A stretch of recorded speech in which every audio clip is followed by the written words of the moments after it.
10 seconds. Okay. Inspiring might not be the word, but it might also be the word, right? Like, you just have to tip your cap to it because it's insane. This hour of the Meridian Wealth Management pregame show is brought to you in part by Royal Cadillac Buick GMC, Mesquite Valley Growers, Lexus of Tucson, Desert Diamond Casinos, Jack Furrier Tire and Auto Care, the Polston Results Team with Keller Williams, Southern Arizona, O'Reilly Chevrolet, Picture Rocks Cooling, Heating and Plumbing, Cox Business, Crest Insurance Group, and by Meridian Wealth Management. Wealth well managed, life well lived. Welcome to homecoming at the University of Arizona. Today, the Arizona Wildcats welcome the number 10 team in the nation, the University of Southern California, for what could be their final trip to Tucson forever. Of course, we know the Pac-12 will be making some changes with the University of Southern California and UCLA leaving for the Big Ten in a couple of years. So on the schedule, this will be the final trip for the USC Trojans, and they're the homecoming opponent for the Arizona Wildcats. Last time out, the Arizona Wildcats got into a shootout at Washington. Jaden DeLaura putting up great numbers once again for the Cats in the 49-39 loss to the Dogs. 9-yard gain, 1st and 10, Wildcats. Sadowski 39. Cats trail by 7. DeLaura takes the snap, play fake to Coleman. Fires far side, got a Singer open, catch inside the 5, into the end zone. Touchdown, Arizona. 39 yards, DeLaura to a wide open Dorian Singer. Wow, it looked like the defensive back fell down that time, and DeLaura just laid the ball up there. Easy pitch and catch for a touchdown. Well, great recognition, and Dorian Singer was wide open on the near sideline, and the Cats now an extra point away from tying it up. Well, the Cats are going to need that from Singer, from T-Mac, from the other T-Mac at the tight end, and, of course, Jacob Cowling. We could have the matchup of some of the best wide receiving core you'll find anywhere in college football on display today at Arizona Stadium. Hello again, fans. I'm Rich Herrera, joined as always by the Letterman that I have the privilege of working with every Saturday before Arizona football, Glenn Howe, the captain, Kelvin Efon, and gentlemen, for the two of you, this is a special day because two of your teammates will be forever immortalized on the walls at Arizona Stadium. Ortiz Jenkins is going into the Ring of Honor, and Vance Johnson going into the Ring of Honor, as well as the man that gave us the rallying cry that Tucson all yells out when things are going against us. Everybody looks and says, let's bear down. John Button Salmon going in. Talk about a class for the ages, guys. No, man, it's just a great class, man, and I'm just excited, man. Anytime you can go up into the Ring of Honor and your name is going to be, in the stadium forever, man, it's just a huge honor. And when you get to see one of your teammates, and I'm sure Glenn is going to say the same, when you get to see one of your teammates go up, guys that you sweated with and you went through good times and bad times, and now you get to see them up there, it's just an amazing feeling as a teammate just to see it. Yeah, it's awesome to see Vinny go up there. Vance Johnson, he's a great teammate. He's been some ups and downs. He's been and he's come through it with flying colors. He's doing a great job now in his life and passing on the word, his experience, and I'm just so happy for him. It's finally that he should have been up there earlier, but he's in there now, and I'm really happy and proud of him. All right, you know what? Let's get to it. Let's get going in our pregame shows. We're coming to you live from the mall here at the University of Arizona on the corner of University and Campbell. Let's get to our first look of the game. It's brought to you by the Window Depot. It's time to take our first look at today's game. Brought to you by the Window Depot. Lowest prices and biggest inventory. Shop thewindow.com. Here is Rich Herrera. All right, guys, talking about the big day. It's homecoming. Lots of folks coming back. You both have plenty of teammates coming in as we talk about this Ring of Honor with Vance, who's a friend of the program. We're going to have Ortiz Jenkins on the program coming up here in about 10 minutes. And, of course, the family of John Button Salmon here this week as well. Jed Fish talked about what a special day this is for Arizona football earlier this week. Here's Jed Fishcutt, too. Okay, guys. Hope everybody's doing good. Excited about this week, clearly, homecoming week for the University of Arizona. I think Rob Gronkowski is in town. I've heard that he's already here. Will be at practice today. Antoine Cason talked to our team yesterday. He was in town, or is in town. So that was great for our kids to hear from him. We had great practice yesterday, great energy. Everything is going according to plan in regards to the health of our team. Coming off of the bye week, we'll have a good bonus practice today as extra, called a fourth practice of the week. And then we'll get ready to roll. We'll have our team over at Bear Down Friday. We'll bring the whole team over there tomorrow evening, and then we'll bring our non-travel group to the bonfire. So going to try to make sure that all about 30 seconds, guys. Be a part of, and then after that we'll have normal tomorrow night in the hotel and normal Saturday leading up to kickoff. Hopefully Rob will lead us on the Wildcat Walk. That is our plan right now. And then we'll go play a really good football team. And we know we got a great challenge ahead of us there that we are looking forward to. I think it's awesome that you're seeing these guys come back into the fold. Gronkowski and Antoine Cason.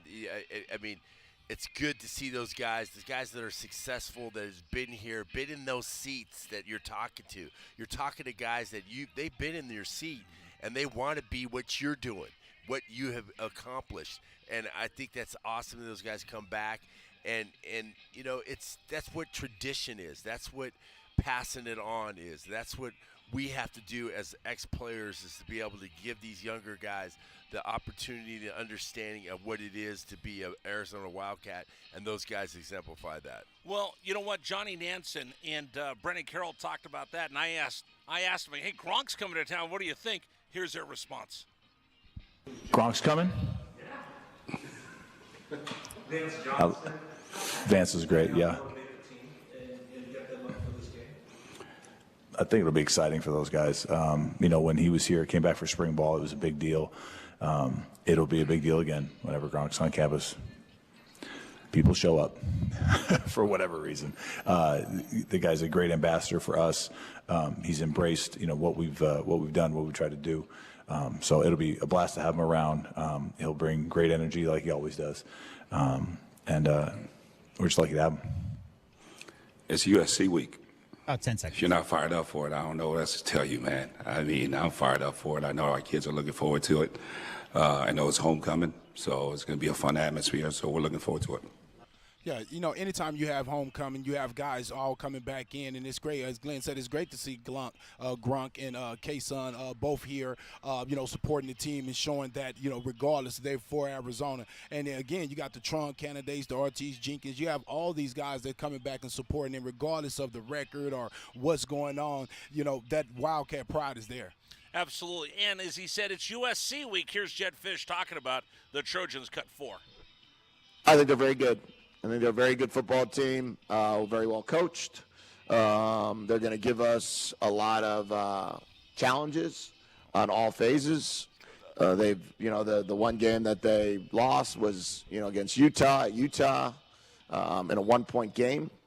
But you know, they got a good quarterback. They got good receivers. Their offensive line's playing well, and obviously on defense. They've done a good job. They've done a really good job, and they take the ball away and don't give it away. So that's a good formula. Right now we're a lot better than we were at it. I think we're 44th in the country rather than 120-something in the country in terms of turnover margin and giveaways. But we need to continue to be better there than we were. We need to keep protecting the football. And we need to have more games like we've had this past week against Washington where we didn't turn it over, and we got to do that more on offense and take it away more on defense. Yeah, this is going to be a game that we're going to have to play above reproach, would you say? You know, we have to be on our P's and Q's today, man. We need turnovers. We need some turnovers. I think we need to get a special teams big play. I think we need something on the special teams. Block, kick return. Yes, yeah, kickoff return, punt return, something that's going to make, you know, a punt recovery on a I think we need a special teams play today to get this W today, and just combine those things of making some big plays by our big players, and let's just run the ball, man. I think SC is susceptible to running the ball, and they've shown it, and I think we can do it. Is that President Robbins that just walked by? Yeah, you're rolling. Hey, President Robbins! He'll come on. President Robbins, come back! You better get out the way. Come on back! I'll see if we can get him to come by. Come on back! He waving. Is he waving at us? Yeah, he's coming back. He's turning around. Is he turning around? He loves being on the radio. Here he comes. You know what? Come on back! Is he coming over this way? He's coming. Hey guys, can we get the microphone ready? All right, I'm gonna go. I'm gonna completely blow this up. You let Mark know that we're gonna run a little bit late, okay, all right. because I'm gonna get a chance to talk to the man himself. You want to talk about a gentleman? I will tell you this. I've told everybody this. I've said it in the air. If there's ever a man that I wanted to have run this university at this point in athletics, with everything going on with the Pac-12 and with the coaching staff and everything that we've seen, it's this gentleman right here. Ladies and gentlemen, this special treat. We're joined right now by the president of the University of Arizona, Dr. Robert C. Robbins, joining us here on Wildcats Radio 1290. Dr. Robbins, bear down. Thank you so much for joining us on Homecoming. Thank you so much for joining us here on Homecoming, sir. Yeah, well, it's a beautiful day out here. It's just incredible. And I'm hoping that early on we can punch them in the face. Yeah. We can get a turnover. Yeah. That's our president talking now. Yeah. That's good. Yeah, and because we got to disrupt them. Yeah. Because they're very good on the offensive side of the ball, as we are. Mm-hmm. So I feel confident we can score against them, but we got to figure out some way to disrupt that offense because they're very good. Absolutely, guys. Yeah, I totally agree with you, Doc. I said we need to let them have the ball, so we should run the ball. Yep. Keep it a little longer. Do some short passes and run that clock down a little bit. And then every time they have an opportunity, all of a sudden it gets towards the end of the game, they're panicking because this is a prized possession, and then that's when things bad for them happen. Yeah, I agree. So I'm hoping they can dial something up good. I mean, we beat them before when they were highly ranked coming in here, not that long ago. Mm-hmm. Absolutely, Kelvin. Yeah, no, I'm with Doc. I punch him in the face 2 or 3 times and throw the punch first. You can't wait. Because he's a Texan. Hey, you got to go at him first, because if you let guys hit you first and get you knocked off balance, sometimes you can't regain yourself. So I think our guys come out there and go at those guys at USC and knock them off balance a little bit. I agree with you. I think that'll throw them off and give you that opportunity you need to get a victory. Are you ready to go? You're going to run through a wall after listening to Absolutely. I'm ready to go. The president is ready to come in and give them free game. I'm telling you. I still got eligibility. I like that. He said, throw the gloves off. Let's go. He's like, throw the gloves off. Let me ask you this. Homecoming week. Yep. We were just talking about it. Of course, Kelvin was the captain of one of the best teams we've ever had here, and his teammate Ortiz Jenkins going into the Ring of Honor. Yeah. Glenn, of course, played with Vance Johnson, and he's going into the Ring of Honor, and then John Button Salmon going into the Ring of Honor. I heard that. Special day. How about that? Man. Wow. Man. John Button's probably saying, man, what took so long? That's what I'm saying. He should have been the first in the Ring of Honor. That's what we thought, Reflect on Homecoming and what it means to you, the university, when I have their teammates coming back and we're able to honor these great Wildcats, and you have all these folks that grew up on this campus coming back today. Yeah, well, it's a big day, and first of all, I'm glad we still call it homecoming. Some places call it reunion weekend or so. We call it homecoming. We actually still get to burn a big bonfire that we did last night, so that's exciting. And I think, Coach Fish has put some excitement into the community. He's got a team that's fun to watch. He's only in his second year, so we got to be a little patient. But when we got a couple of wins there early, I thought, we may get on a roll, and we're in a tough stretch right now with Oregon and SC and UCLA, Utah. It's a really tough stretch. So I think today there's going to be a lot of support here. I hear Gronk's in town. Whenever Gronk comes in town, things tend to happen. It's a party. Yeah, it's a party, right? So, it's just so exciting. And, I remember when I was at Stanford, of course, we knew all about Arizona basketball. But let's remember the Desert Swarm and being ranked number 1 preseason. When Coach Fish was trying to decide which college he's going to, he did head it down between Florida and Arizona. In one poll, Arizona was ranked preseason number 1 in the nation. People don't remember that. Oh, yeah. And when people said to me, well, how does it feel? You're an SEC guy. How does it feel going to basketball school? I said, stop. Hold on. No, we're both. Yeah. We're going to be both. Yes, sir. Yep. So, and that's commitment. Fans, you got to understand that's commitment from a university president. That the president is telling you that's why we need to have everybody come and support and be in the stands every single game. And I was going to say, I was a basketball player first and then went to the football team. Coach Olsen recruited me here. I can tell you every team in McHale Center, or now got a couple teams outside of McHale Center, they all support each other. It's one huge family. Everybody's back. Volleyball players, tennis players, golf players. It's just one huge family of bearing down. Everybody that came here came because they wanted to prove that they were good enough to be in the Pac-12 or Pac-10 back in our day. But that's just what is exciting about being a Wildcat, and that's the energy that I get from you. I didn't realize that you were a basketball player. So game day was in Jackson, Mississippi today. Oh, yeah. Because of Deion Sanders. Yes, sir. And so when they asked him, you play football or baseball? Both. You Deion or primetime? Both. You play offense or defense? Both. So I didn't realize you were our Deion Sanders. I'm one of the guys, man. Yeah, I was on basketball scholarship for 2 years, and then I went over for Coach Tom on the football field. That is fantastic. Captain of the holiday, MVP 12 of the and 1 Holiday team. Bowl. Yes, 12 sir. and 1. Yeah. How about that? Yes, sir. We got to return Arizona football to that. Yes, we will. And I think we will. Yeah. And as you said, it's Jed's second year. We're doing progression. Gotta build. We are building. Every year we're getting better. So we're getting better this year. We've seen some progression in our ability to get better, and I think that's what's outstanding about what's going on here. Yeah, so we got to get a couple more victories for him out on the recruiting trail to have recruits, because great recruits and great players make great coaches. Yeah, they do. Okay, they do. So he and his staff have done a great job in getting a good nucleus, a good foundation, but the recruits right now need to see a couple more victories this year. I'd love to run the table. I'd love to go bowling. I know that's a long shot, but it starts today. Yep. I have to ask you this question. You're a university president. Yes. You're a man of science. You've saved so many lives from heart patients, and I'm a heart patient, so we've talked about this before.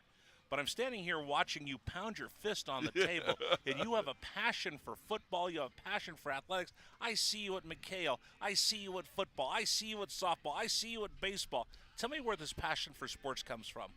Well, I'm like that about everything. Yeah. I mean, let me just tell you, you go down, you see that building going up over there, optical science? We are the #1 optical science program in the world. And the quantum computing and networking, a lot of it's coming right out of that building. All those pictures you see from that Webb telescope, it comes from the University of Arizona Astronomy.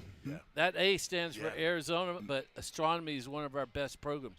So I get fired up about everything we're doing here and every student we have, because we give them an opportunity to help realize their hopes and dreams and go out in the world and make it a better place. And the community and the family that is Arizona is remarkable. So I just get excited about all of it. And I think it comes from I don't like losing.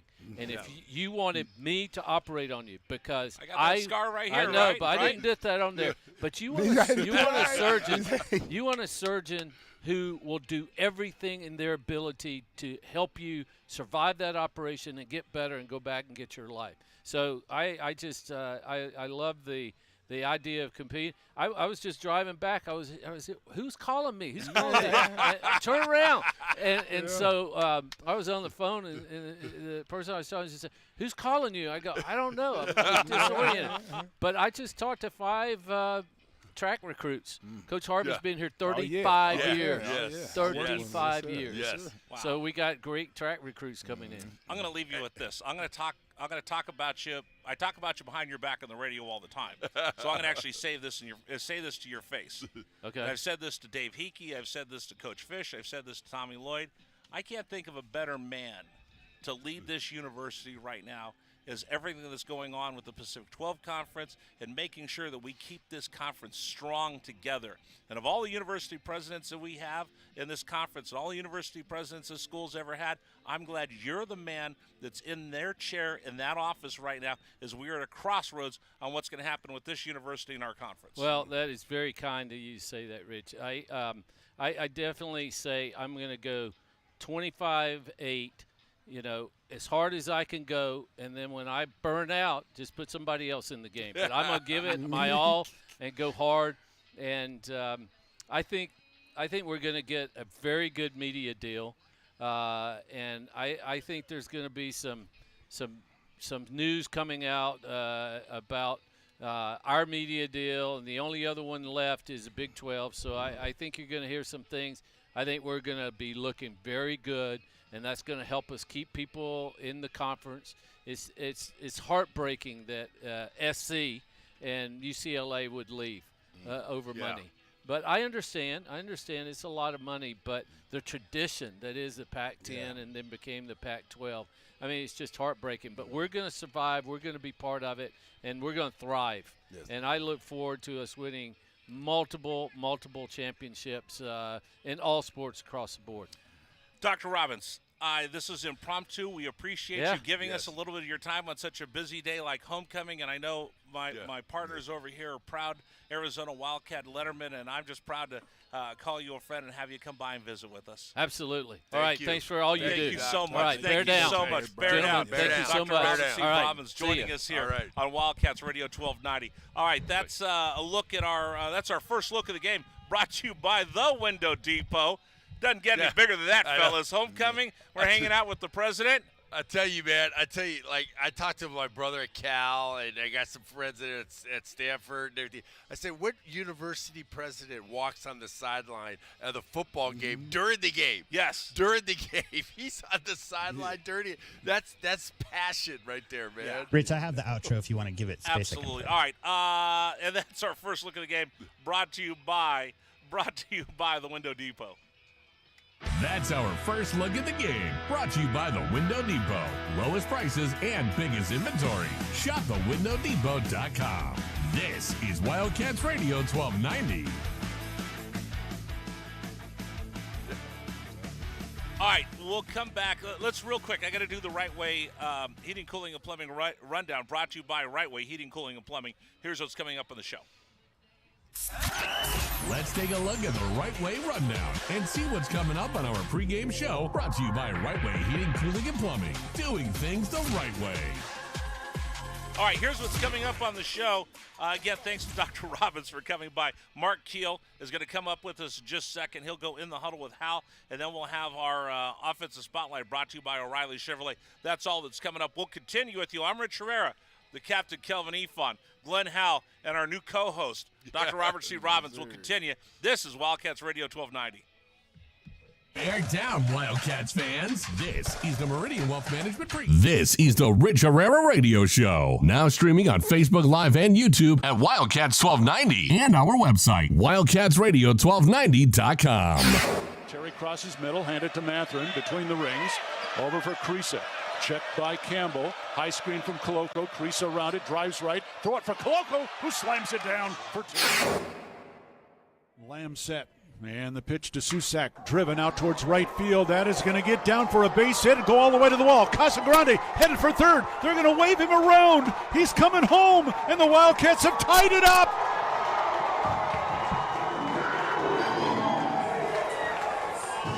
Susak with an RBI double to right center. And we're still playing ball. Tied at 16 in the bottom of the 10th. Shot blocked by Koloko, who grabs it out of the air. Ahead to Dalen Terry, Arizona with the ball, minute 30 to go, and a 6-point lead. Juzang working right, drives to the bucket, put up, blocked by Koloko, grabbed by Larson. Arizona ball, 38 seconds left. For Bernard. Goes right, blocked by Ballo, grabbed by Mathurin. Arizona ball, 22 seconds left. Campbell down for the Bruins. Throw it out to Riley. He'll shoot the three. Blocked again by Koloko. Ballo grabs it. It's over. Championship to Tucson. Hey, sports fans, it's Rich Herrera. Thank you so much for tuning into our stream. We'll be back in just a bit. Until then, how about some Arizona Wildcat highlights? Fourth down and less than a yard. Trojans will go for it in a tie game. Slovis out of the shotgun. Step to his left. Step the handoff. Into the backfield and drop. No gain. Loss on the play. Cats take over. That's a huge play by Arizona. Explosive play in the backfield that time. Shot blocked by Koloko, who grabs it out of the air. Ahead to Dalen Terry. Arizona with the ball, minute 30 to go, and a 6-point lead. Juzang working right, drives to the bucket, put up, blocked by Koloko, grabbed by Larson. Arizona ball, 38 seconds left. For Bernard, goes right, blocked by Ballo, grabbed by Mathurin. Arizona ball, 22 seconds left. Campbell down for the Bruins. Throw it out to Riley. He'll shoot the three. Blocked again by Koloko. Ballo grabs it. It's over. Championship to Tucson. Dalen Terry quickly the other way. Out to Tabellas. Down the lane to throw it down with the left hand. Look out. The locomotive slams it home.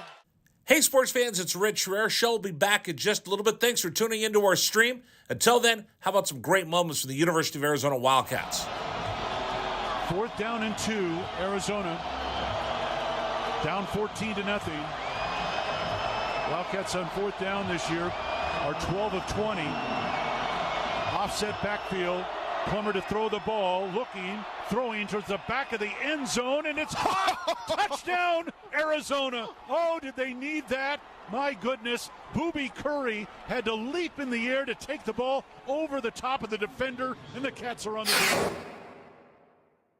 ASU with the ball. Down by 11, so they have to go. Steal by Koloko. He's going to drive the other way and slam it home, and foul by Lawrence. Why Lawrence contested the big man, Christian Koloko, with defensive steal and flush. Lawrence picks up his third foul. Big guys love to play point guard. Koloko looked like one driving down that was from mid-court. 3-point lead again for TCU. Down to 30 seconds left. Mathurin with the ball for the Wildcats. Mathurin around a Koloko screen, picked up by Lampkin. Go outside for Koloko. Feed it to Terry, right corner. Terry can't go baseline. Circles back out top to Mathurin. 10 to shoot. 16 left in the ballgame. Mathurin, 3 balls straight away. Good! That's a tied. Huge shot for Ben Mathurin in Arizona. Timeout TCU. This ball game is knotted up. 12.6 seconds to go. Ben Mathurin drains a deep 3 from straight away. He's got 24 points, and we're all even. Hey, sports fans, this is Rich Herrera. Thanks so much for tuning into our stream. Back in just a bit. Until then, how about some highlights from the University of Arizona? McLeod's going to line up under center. Wiley, the running back. Receiver either side.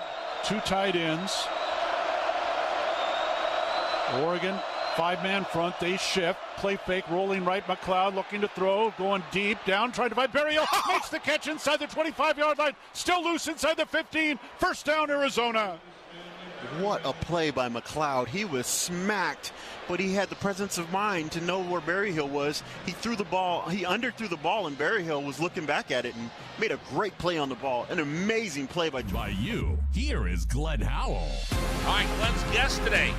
We go tight end. It was National Tight Ends Week last week. It's It's Arizona Tight End Week today. Glenn Howell, his special guest today is Mark Keel. Mark, thanks for joining us here on Wildcats Radio 1290. Oh, thanks for inviting me. What's happening, Mark? Mark Keel, it's great to have him. Not much. Great to have him in. He texted me he's at a pumpkin patch with some of his kids. So we're going to talk a little bit of football, a little bit of things about what you're doing now. You know, Mark was a 9th-round pick for the New England Patriots, and he decided to go to the USFL and played the USFL some years there before that team folded, and then went back to the National Football League. And another interesting thing about Mark Keel, Arizona fans, is that Mark is a head football coach, and he achieved his 100th win in 2018 up in the state of Washington. And this is a guy that a tight end before Gronk came onto the campus, he held all the tight end records. He had 27 grabs in 81, 32 in 82. Those were the most grabs by any tight end that it was at the University of Arizona. And then, Gronk came in and he got, 47 and 28. And Mark is still up there as one of the top tight ends ever to play at University of Arizona. Mark, what are you doing now, and how's it going? How you been? Well, I've been well. Like you said, I'm up here in Washington, Silverdale, Washington, Central Kitsap High School. I'm the head football coach. I'm in my 27th season up here. So that's fun. We're not having a great year this year, but I'm also teaching at the high school. So just staying busy, having a great time coaching football. That's awesome. I looked at the years that you were here, Mark. I said when I came into the University of Arizona, and we just kind of crossed paths because we had the same sponsor family. You were done with your career. I was starting my career at University of Arizona, and everybody used to tell me how great a tight end as far as athletic and how you used to block, you used to catch the ball and everything. You were almost like a wide receiver at a tight end position. And, you were here. How did Coach Smith encourage your career, and how did he influence your career? Well, the first thing about Coach Smith, I think, and everybody will tell you, is he knew how to motivate us. He knew how to get the most out of us. He knew how to push us. And with me, he knew how to push my buttons. I remember, as I think about this, I remember one thing he told me. He just walked up one day in practice, came behind me, and he goes, "Mark Hill, you're not carrying your weight on this team." And, it was the right thing I needed to hear at the right time. And, ever since then, I respected him for that. It didn't make me upset. It made me look myself in the mirror and go, first off, I'm wondering, why did he say that? Because I thought I was doing pretty good. But then, as I look back, I go, well, maybe I'm not. And I think at that moment made me a better player. It made me realize that maybe I wasn't doing all the things I could do for our football team. Yeah, and that's what Coach Smith did. He'd come up to you because he's such an imposing figure. When he comes up and talks to you, he's just studly looking, and he'd say, "Hey, wait, hell, what do you know?" And he'd tell you, and he would whisper to you. He would tell you things like that, and I totally agree with you on that. And you've been involved with some of the greatest wins in Arizona history, in football history, man. Tell me, the SC game, the Notre Dame game. SC was #1 in the country. Everybody in the world thought there's no way we can win that game. The Notre Dame game. Tell me what the atmosphere was in that locker room on those games, and how did the coaches prepare you guys to win those games? Well, again, Coach Smith was he's master motivator, especially for those big games and games that we knew we needed to win. I think some guys can remember the year we were playing Cal, and he brought the bucket of bear crap into our locker room and left it there for the whole week, or the helicopter dropping the tennis balls after we lost the game, that said bounce back, and all those types of things. But first off, we were very well prepared for those games. That coaching staff got us ready to play games, and we were very confident. We were a group of guys who cared about each other, who loved each other, who played for each other, and understood, that like you said, most people didn't give us a chance.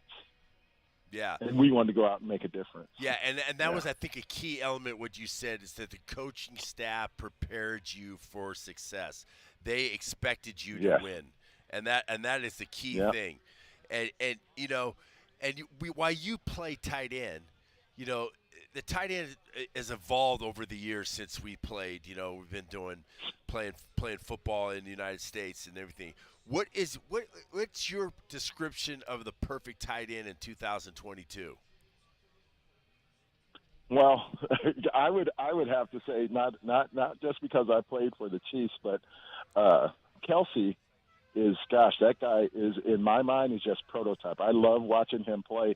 And I just, with his ability, yes, he can block. He can get in guys' way, but the way he finds open spots on the football field and then his run after the catch, I think that nowadays that's really important with these, these run and shoot type offenses and that. You got to have a guy who can get down the field, get open, and then get some yards after the catch. Yeah, that's awesome. I think that, the tight ends, Kelsey and, you got all these other tight ends that are just doing, just playing like wide receivers, but they're tight ends running and the yak after, yards after the catch has just been unbelievable. And you've gone against some great defenders in the Pac-10.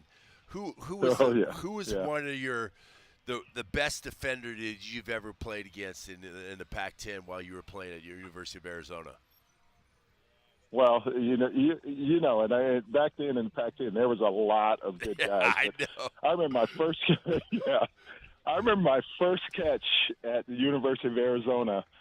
We were playing UCLA, and I got tackled, and I saw a powder blue flash go across my eyes, and I was like, "What was that?" Yeah, Don and Rogers. I looked over, and I saw Kenny Easley rolling.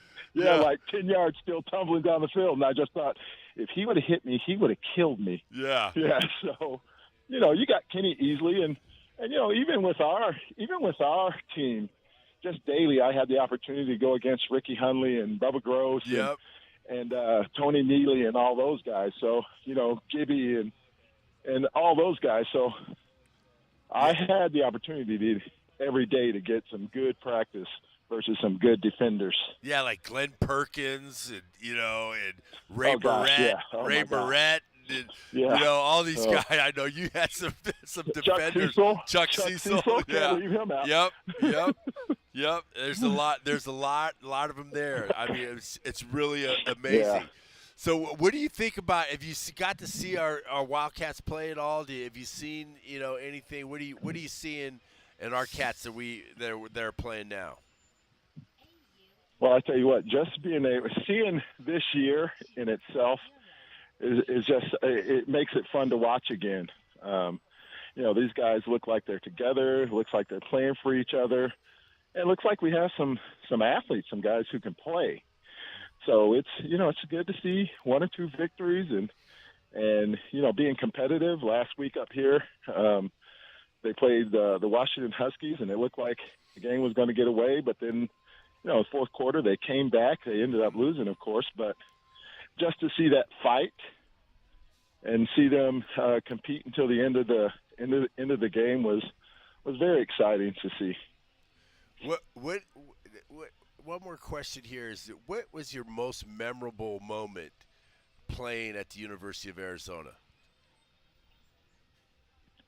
The most memorable moment. It'd probably have to be seeing that 46-yard field goal by Maxon DeHaas go through the uprights when we beat Notre Dame at Notre Dame. That has to be, because you could have heard a pin drop in that place, and except for us cheering and jumping around and everything. But I tell you what, just seeing the field and seeing guys, that will stay with me forever. Yeah, that game, that's what really made me look at University of Arizona, because I was like, I was always thinking about Arizona State, but then I said, what, Arizona, man, they just beat Notre Dame. Didn't they beat SC too? And I'm like, this team's pretty good, And then when Coach Rowan came in, Coach Rowan is the one that recruited me, and and I was like, Arizona. And then I was like, all these wins started coming in. And that's what really made me notice that they were a good team. And you guys set a foundation for, like you started the streak, beating Arizona State, Yeah. and then we continued on the streak and everything. And those were some really good times. And, Mark, we really appreciate you coming on the show.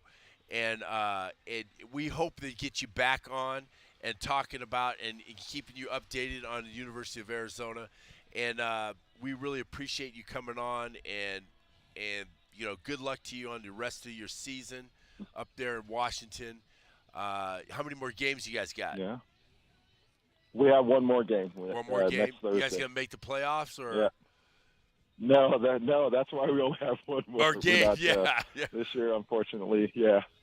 Well, that's what you got to do. You got to get them in the off season, get them ready for the next one. Yeah.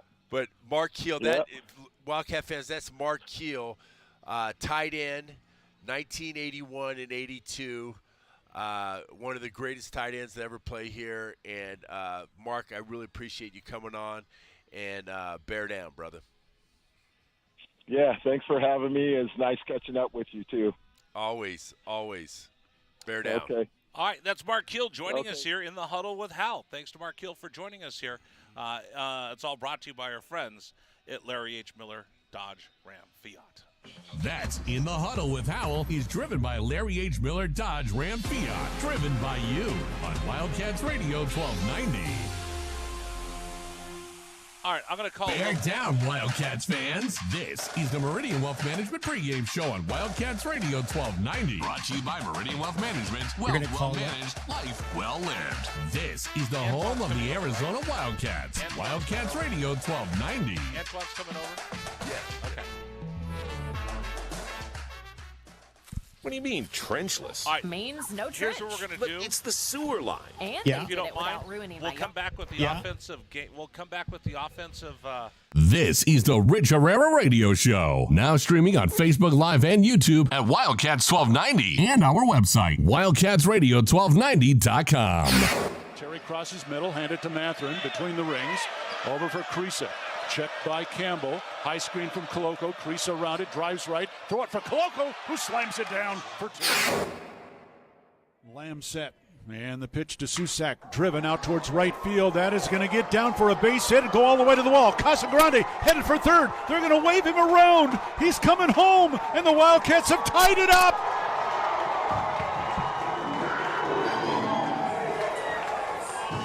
Susak with an RBI double to right center. And we're still playing ball. Tied at 16 in the bottom of the 10th. Shot blocked by Koloko, who grabs it out of the air. Ahead to Dalen Terry, Arizona with the ball, minute 30 to go, and a 6-point lead. Juzang working right, drives to the bucket, put up, blocked by Koloko, grabbed by Larson. Arizona ball, 38 seconds left. For Bernard, goes right, blocked by Ballo, grabbed by Mathurin. Arizona ball, 22 seconds left. Campbell down for the Bruins. Throw it out to Riley. He'll shoot the three. Blocked again by Koloko. Ballo grabs it. It's over. Championship to Tucson. Hey, sports fans, it's Rich Herrera. Thank you so much for tuning into our stream. We'll be back in just a bit. Until then, how about some Arizona Wildcat highlights? Fourth down and less than a yard. Trojans will go for it in a tie game. Slovis out of the shotgun. Step to his left. Step the handoff. Into the backfield and drop. No gain, loss on the play. Cats take over. That's a huge play by Arizona. Explosive play in the backfield that time. Shot blocked by Koloko, who grabs it out of the air. Ahead to Dalen Terry, Arizona with the ball, minute 30 to go, and a 6-point lead. Juzang working right, drives to the bucket, put up, blocked by Koloko, grabbed by Larson. Arizona ball, 38 seconds left. For Bernard, goes right, blocked by Ballo, grabbed by Mathurin. Arizona ball, 22 seconds left. Campbell down for the Bruins. Throw it out to Riley. He'll shoot the three. Blocked again by Koloko. Ballo grabs it. It's over. Championship to Tucson. Dalen Terry quickly the other way. Out to Tabellas. Down the lane to throw it down with the left hand. Look out. The locomotive slams it home. Hey, sports fans, it's Rich Herrera. Show will be back in just a little bit. Thanks for tuning into our stream. Until then, how about some great moments for the University of Arizona Wildcats? Fourth down and 2, Arizona. Down 14-0.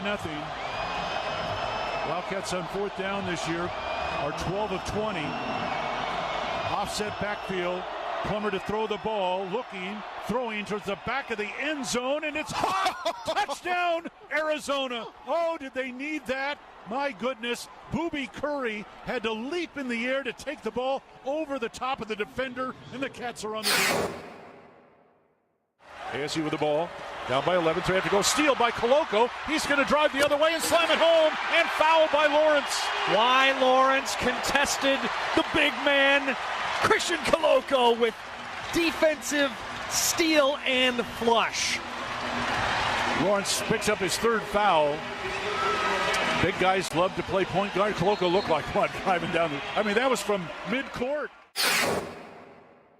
3-point lead again for TCU. Down to 30 seconds left. Matherin with the ball for the Wildcats. Matherin around a Koloko screen, picked up by Lampkin. Go outside for Koloko. Feed it to Terry, right corner. Terry can't go baseline. Circles back out top to Matherin. 10 to shoot. 16 left in the ballgame. Matherin, 3 balls straight away. Good! That's We're tied. a huge shot for Ben Matherin in Arizona. Timeout TCU. This ball game is knotted up. 12.6 seconds to go. Ben Matherin drains a deep 3 from straight away. He's got 24 points, and we're all even. Hey, sports fans, this is Rich Rivera. Thanks so much for tuning into our stream. Back in just a bit. Until then, how about some highlights from the University of Arizona? McLeod's going to line up under center. Wiley, the running back. Receiver either side. 2 tight ends. Oregon, 5-man front. They shift. Play fake, rolling right. McLeod looking to throw. Going deep. Down, trying to find Berrios. Makes the catch inside the 25-yard line. Still loose inside the 15. First down, Arizona. Man, this is pretty cool. Yeah, I need a picture of these amazing ephons right here. Come here, KJ. Come here. Can you stand up here? I want a picture with. Come on, lean in here, Glenn. I want a picture of all of us. I mean, this is my family right here. It's homecoming. I got Kelvin here. I got KJ here. I got all kinds of Wildcats in the house. How you doing, buddy? Good. Good. How's your dad sound today? Great. Yeah. What's it like when you come around here and you hear people talk about your dad? Because your dad was one of the biggest stars ever at the University of Arizona. When you come around and you hear them talk about your pops like that, what do you think? I think he had a great job at the U of A. Yeah? Yeah. And I mean, you see there's pictures of him and people walk up and go, I went to school here. I remember all that you did. That's got to be kind of cool, isn't it? Yeah. All right? I like it. Dad, you're getting big, man. Last time I saw you, you were like short. Yeah. You've grown a couple inches. Yeah. Me and my dad measured. I'm like 4'10" now. Wow. All right. What do you think? What are some of the good things you think about the Wildcats? They kind of have a good offense. Kind of have a good offense. Yeah. I bet you they could use another ephon on the offense. It would just go to another level, right? Yeah. If you play football at the University of Arizona, because I'm challenging you to keep up your great math grades at school, because I know how hard you work at math. We've talked about that. If you got a chance to play, would you want to play on offense like your dad and just run people over? Or do you want to play on the other side of the ball and knock down running backs? I'll try to play on the other side of the ball. Oh, you want to play defense? You want to play some defense, right? Yeah, knock some heads off. All right. Do you think I love him. How's school going? Good. Yeah? You got any homework? Did you finish it all? I finished it all. How important is school?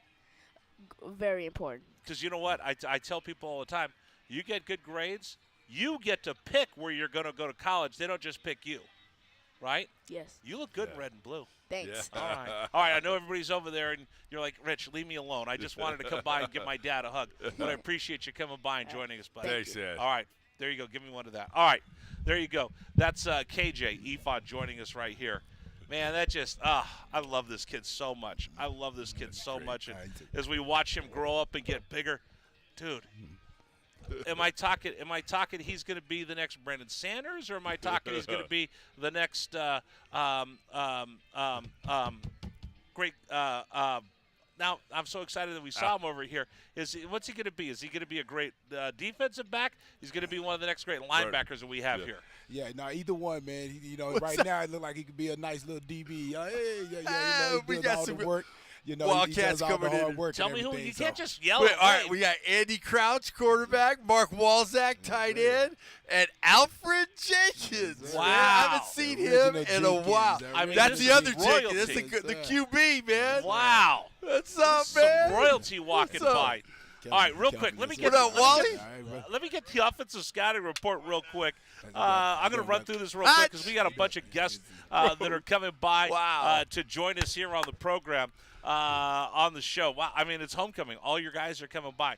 Real quick, though, let's talk about one of the things we're going to have to see today with Jaden DeLora is escapability because USC is going to bring it. They're going to pin their ears I got back. the intro, Rick. They're going to bring it. So let's get to the O'Reilly Chevrolet offensive spotlight. Here is the Wildcats offensive scouting report for today's game. He's into the end zone. Touchdown, Arizona. The offensive scouting report is brought to you by O'Reilly Chevrolet. O'Reilly Chevrolet. Get more with O'Reilly Chevrolet. All right, now let's get to our offensive spotlight again. Jaden DeLora, his escapability is going to be big today for the Arizona Wildcats. Here's Jed Fish.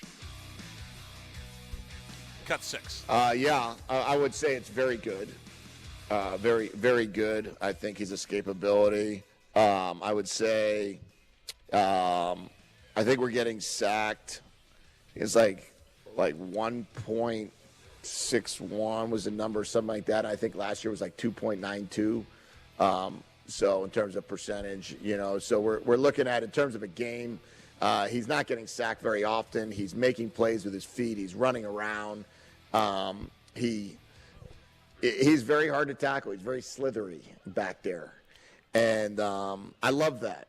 I think that you need that nowadays. The best the best athletes, the big athletes, right, are on defense. So those guys are the pass rushers. And then, so you've got to deal with some great athletes that are 250, 260 pounds, 270 pounds coming at you. You've got to do a great job of being slithery and avoiding, because it's almost impossible. We throw it about 41 times a game, something like that. So the amount of times we drop back, we need a guy like Jaden to be able to make some plays with his feet. He does that. I think you see that in the NFL. I mean, you watch some of these quarterbacks that are that have great escapability. You could see those are the guys that are winning a lot of games right now, whether you're talking about Mahomes or Josh Allen or Tua does a nice job. Got about 30 seconds, fellas. They're winning a bunch of games right now. I think you just start going around the league, you could see a lot of guys. Geno Smith has done a great job this year. They're sitting there at 4-3, I think. But that's a big deal. Daniel Jones, he doesn't get sacked very much. They're sitting at 6-1. So I think that's a big part of it, and it's what I think Jaden has a huge asset is his ability to run. That's going to be a big thing today for Jaden DeLora. Extending plays as always, but playing under control, under some duress, because USC is going to bring it, and then they have that tall middle linebacker that just wreaks havoc, guys, in the passing lanes. Yeah, but when you have a guy like DeLora, he knows how to manipulate those guys and make those guys think that he's going to run and bring them up and move them out of areas and throw the balls all funny ways, kind of how Patrick Mahomes throw the ball. This guy's a, basketball player, baseball player type of athlete on the football field, and he's going to find a way to get the ball to his receivers. Yeah, and I'm just wondering how Jed's going to really use Jaden's ability to roll out. Are we going to run away from the rush? Because they're going to put some pressure on us on that front line, those front four. Are we going to do a lot of boots? Are we going to do rollouts? Are we going to do, different kinds of short passes, two-step drops, hitting it but getting rid of the ball quick, shorter passes? I'm just interested to see what the strategy is going to do to keep that pass rush that USC has, at bay.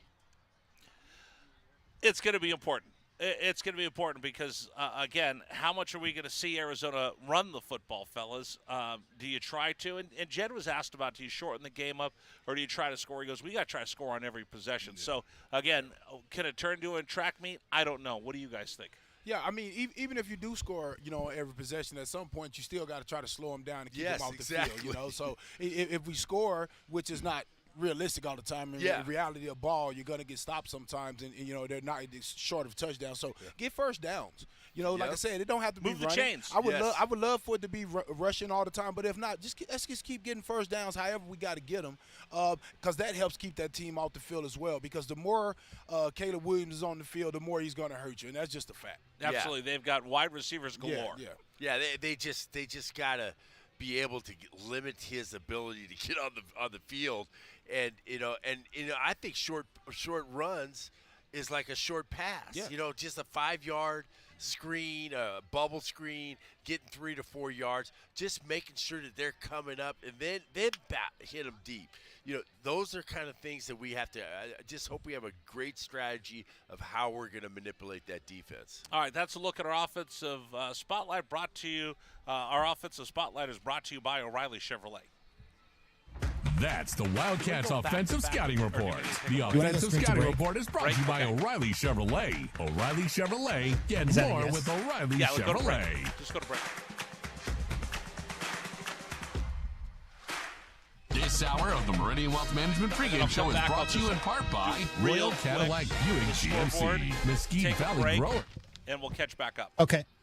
Okay, sounds great. Okay. Any for your tire and auto care. The Polston Results Team with Keller Williams, Southern Arizona. O'Reilly Chevrolet. Picture Rocks Cooling, Heating, and Plumbing. Cox Business. Crest Insurance Group. And by Meridian Wealth Management. Wealth well managed, life well lived. This is the Rich Herrera Radio Show. Now streaming on Facebook Live and YouTube at Wildcats 1290 and our website, wildcatsradio1290.com. Terry crosses middle, hand it to Matherin between the rings. Over for Creasa.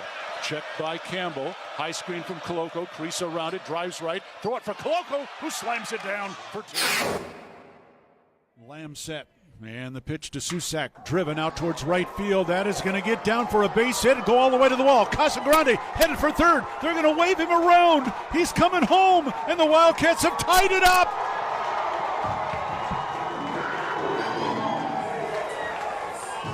Susak with an RBI double to right center.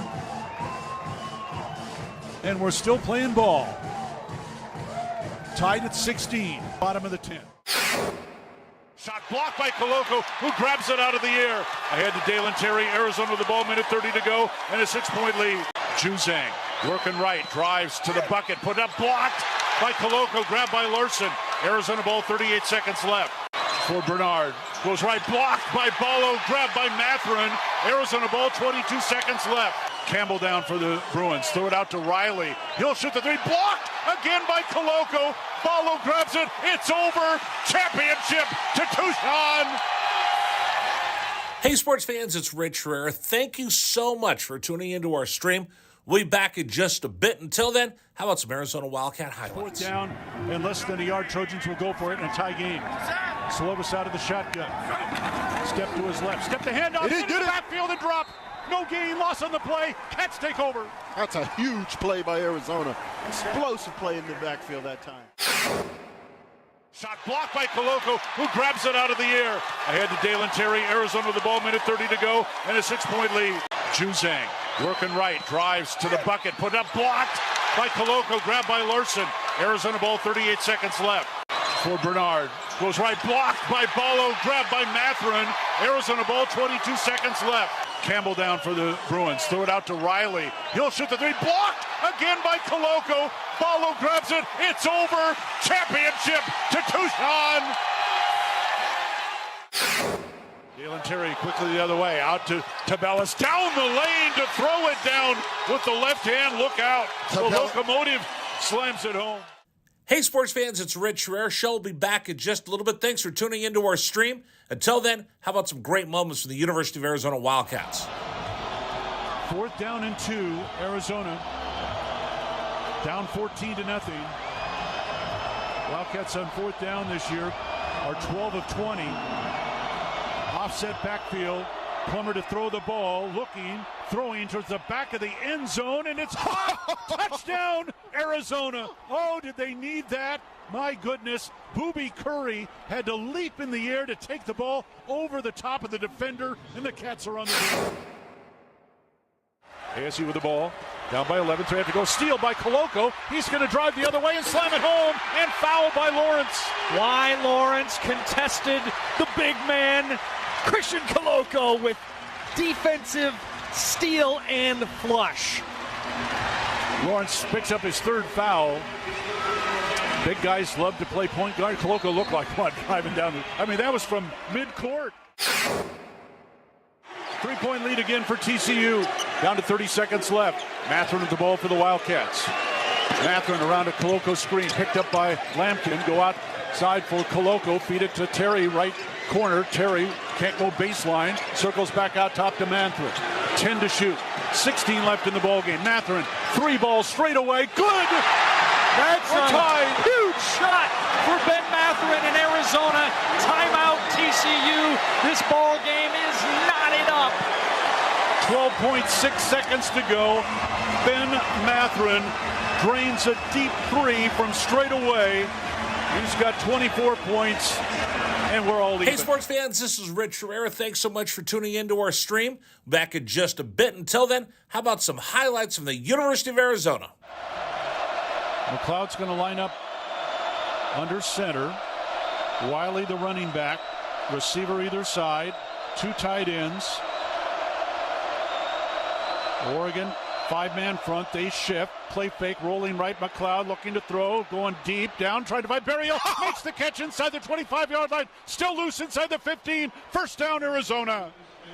What a play by McLeod. He was smacked, but he had the presence of mind to know where Berryhill was. He threw the ball. He underthrew the ball, and Berryhill was looking back at it and made a great play on the ball. An amazing play by Jordan McLeod.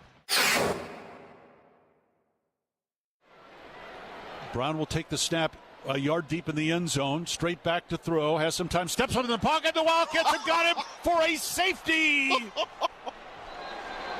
Second safety Arizona has recorded this season. It's a 24-12 ball game, and the Cats will get the ball. That's big Pulling time. on the field is a safety. Yes, that's big time by Arizona. That time defense did a great job of just closing the pocket from the inside, and then the pressure on the outside by Hebert. They just got him. They just got there. They won their blocks that time. Excellent job by Arizona defense and really changing the momentum of this game.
TCU not going to foul yet.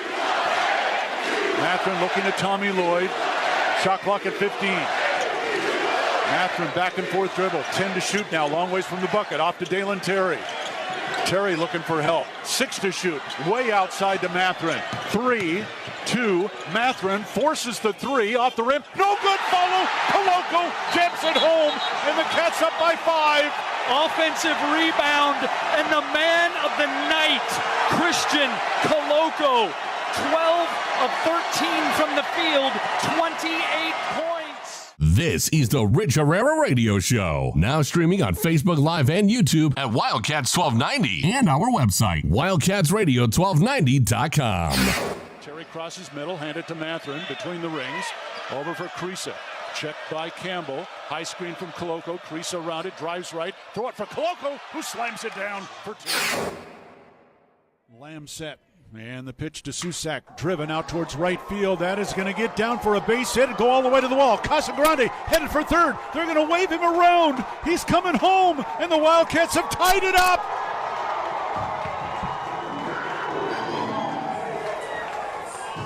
Susak with an RBI double to right center. And we're still playing ball. Tied at 16 in the bottom of the 10th. Shot blocked by Koloko, who grabs it out of the air. Ahead to Dalen Terry, Arizona with the ball, minute 30 to go, and a 6-point lead. Juzang working right, drives to the bucket, put up, blocked by Koloko, grabbed by Larson.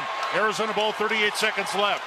For Bernard, goes right, blocked by Ballo, grabbed by Mathurin. Arizona ball, 22 seconds left. Campbell down for the Bruins, throw it out to Riley. He'll shoot the 3, blocked again by Koloko. Ballo grabs it, it's over. Championship to Tucson. Hey, sports fans, it's Rich Herrera. Thank you so much for tuning into our stream. We'll be back in just a bit. Until then, how about some Arizona Wildcat highlights? 4th down, and less than a yard. Trojans will go for it in a tie game. Slovis out of the shotgun. Step to his left. Step to handoff. Into the backfield and drop. No gain, loss on the play. Cats take over. That's a huge play by Arizona. Explosive play in the backfield that time. Shot blocked by Koloko, who grabs it out of the air. Ahead to Dalen Terry. Feel the buzz at the University of Arizona. 4 o'clock is the kickoff with the Trojans of the University of Southern California in town. Yeah, we had the other Jenkins, Alfred Jenkins. Yeah. That was my quarterback. He looked great. He's awesome. And Andy Crouch and Mark Walzak, another tight end that was here. Mark looked like he could.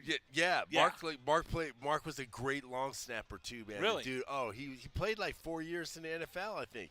As a long that snapper. That guy looked like The Rock. Yeah, that guy was huge. Awesome. I mean, those guys were great teammates, and it was just awesome seeing. I haven't seen Alfred in a long time, man. It was great. All right, let's do this. Antoine Cason's making his way over here. He's kind of walking through the crowd, and people are stopping him. Yeah. So we're going to jump ahead and do our defensive scouting report right now, brought to you by Ram Plumbing. Let's look at Arizona's defensive scouting report for today's football game. And it's intercepted, picked off. Wildcats back with the ball the other way. They take over at the Colorado 42. The defensive scouting report is brought to you by Ram Plumbing. When your plumbing is in trouble, call Ram on the double. All right, defensive scouting report. Kelvin, there's no secret. Arizona's going to have to stop a prolific University of Southern California offense. Jed Fish talked about this. I asked him this week. What's the biggest thing they need to work on? You talked about it in our last postgame show, and that's pad level. Here's Jed Fish, cut 11. We made big points of emphasis on pad level. We made big points of emphasis on leverage tackling. It's a huge part of the game is being able to understand where your help is coming from. If you're a team that if you have a forced defender outside of you, to make sure you don't have 2 guys outside the ball carrier, nobody inside.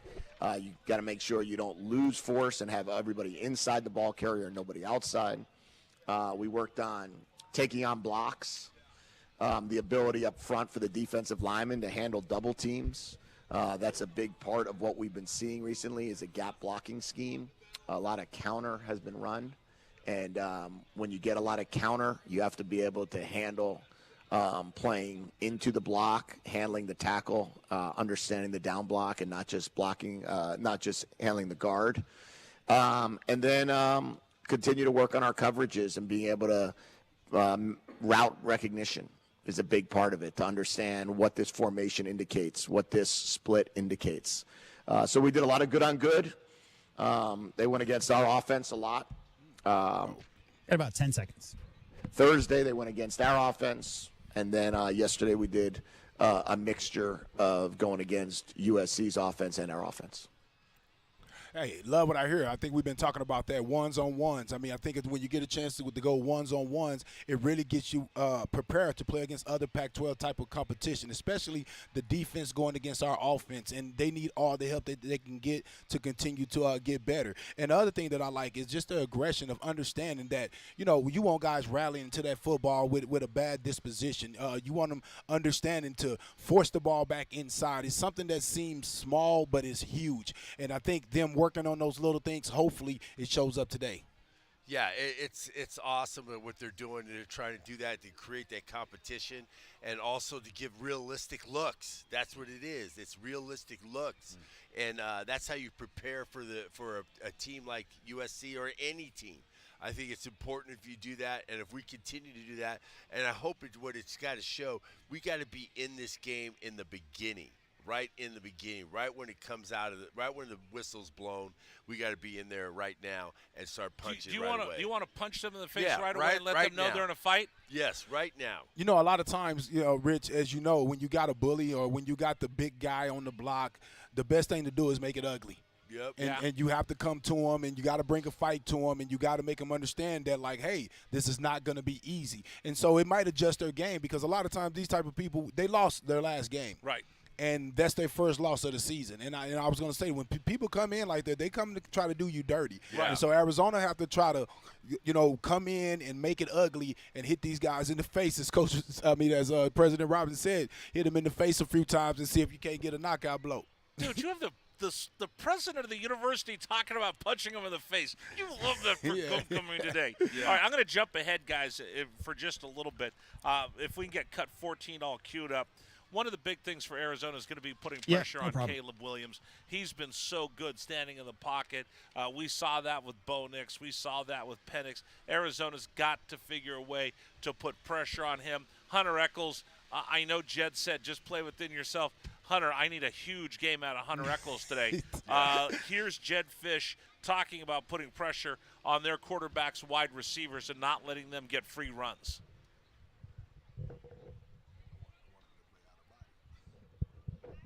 Here's cut 14. We have to put pressure on the quarterback. The quarterback can't feel as if he has all day. He's too good. He's too good just to give him a lot of time back there. We have to find a way to disrupt the receivers. We can't let the receivers just run free. Again, they're too talented and too good. So we've got to find a way to cause some disruption in their timing, really overall, as an offense. And then the other part of it is we have to find a way to create a turnover, create a takeaway.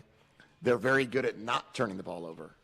So not only are they good at taking away, but that turnover margin is very impressive as well. So I would say the two things is try to throw them off timing and then, about 5 seconds.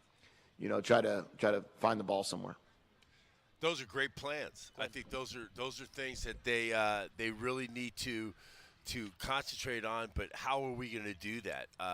Are we going to come with some corner blitzes? Are we going to come with a lot of more gaming up in front?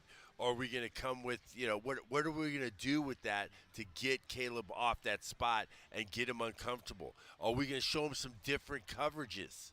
Okay, are we going to do how are we going to do that?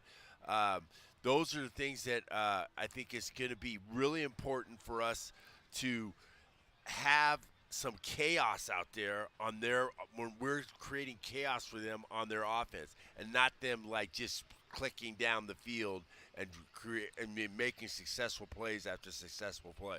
And I'll say it, I'm an offensive guy, running back. I think the offense is going to have a great deal to do with it. Not only scoring points as Coach Fish loves to do, but I think getting first downs and taking their time in between the downs. I know you want to do the fast pace, but I also believe that the more time you can keep Caleb Williams on the sideline, he's going to press. He's going to come out and try to match everything that you do. So I just feel like the offense is going to be huge in this game. I always feel like offenses are huge in these type of games because you have to keep the ball away from that type of offense.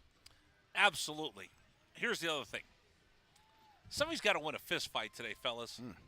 Somebody's got to be able to scrap. I need Kelvin Efon. Excuse me, in this ball game today, I need somebody to win an individual matchup.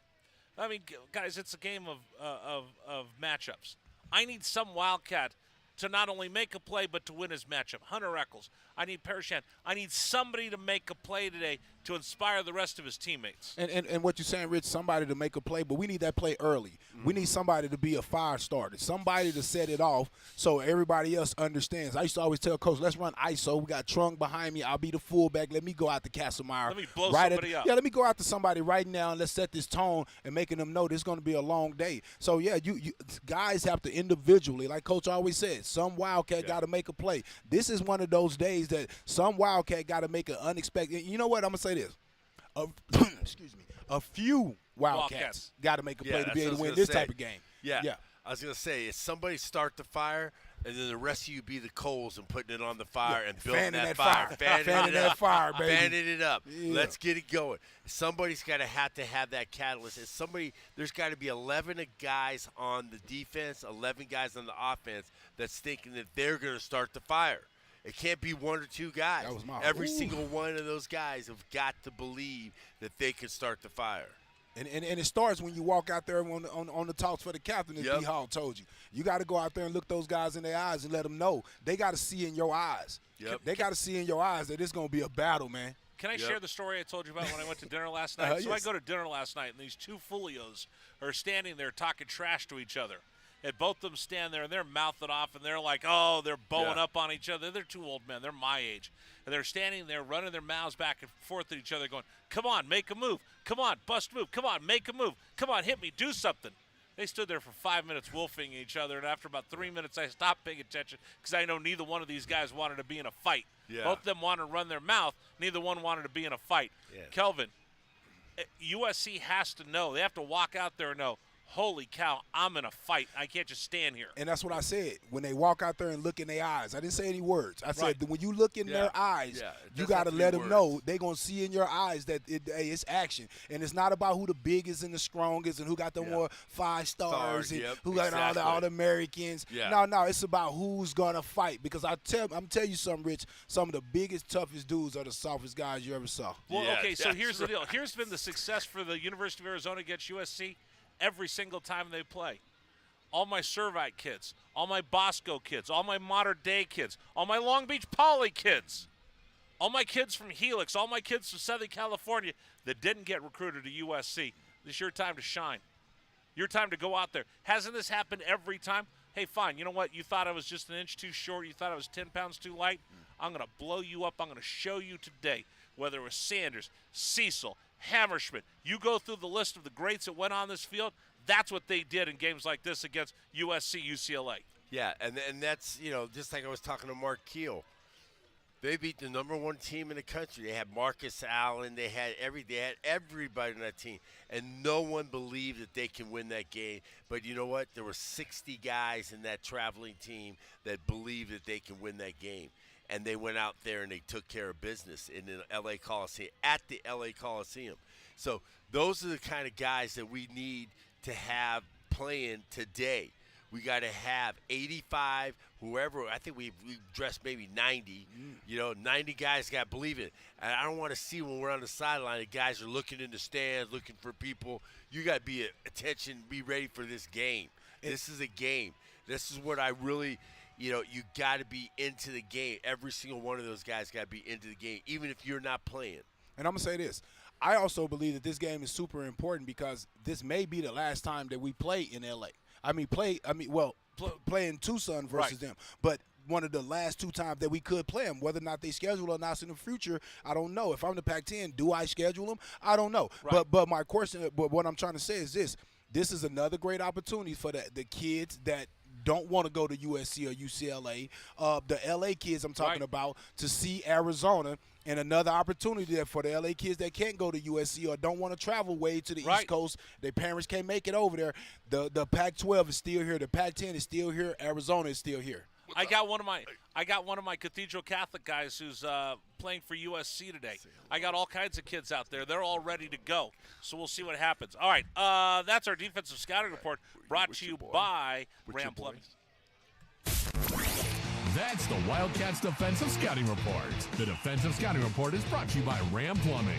When your plumbing is in trouble, call Ram on the double. All right, we're going to continue with you here on our pregame show. We're getting ready. Arizona taking on the University of Southern California. We'll continue with you right here on Wildcats Radio 1290.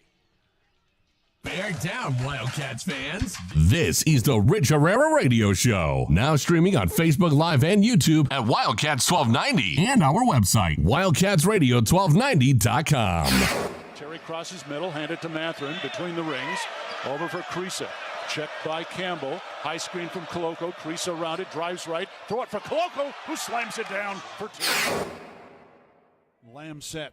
And the pitch to Susak, driven out towards right field. That is going to get down for a base hit and go all the way to the wall. Casagrande headed for third. They're going to wave him around. He's coming home, and the Wildcats have tied it up.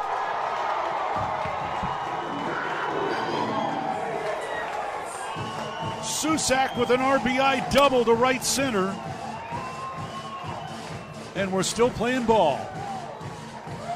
Tied at 16 in the bottom of the 10th. Shot blocked by Koloko, who grabs it out of the air. Ahead to Dalen Terry. Arizona with the ball, minute 30 to go, and a 6-point lead. Juzang working right, drives to the bucket, put up, blocked by Koloko, grabbed by Larson. Arizona ball, 38 seconds left. For Bernard, goes right, blocked by Ballo, grabbed by Matherin. Arizona ball, 22 seconds left.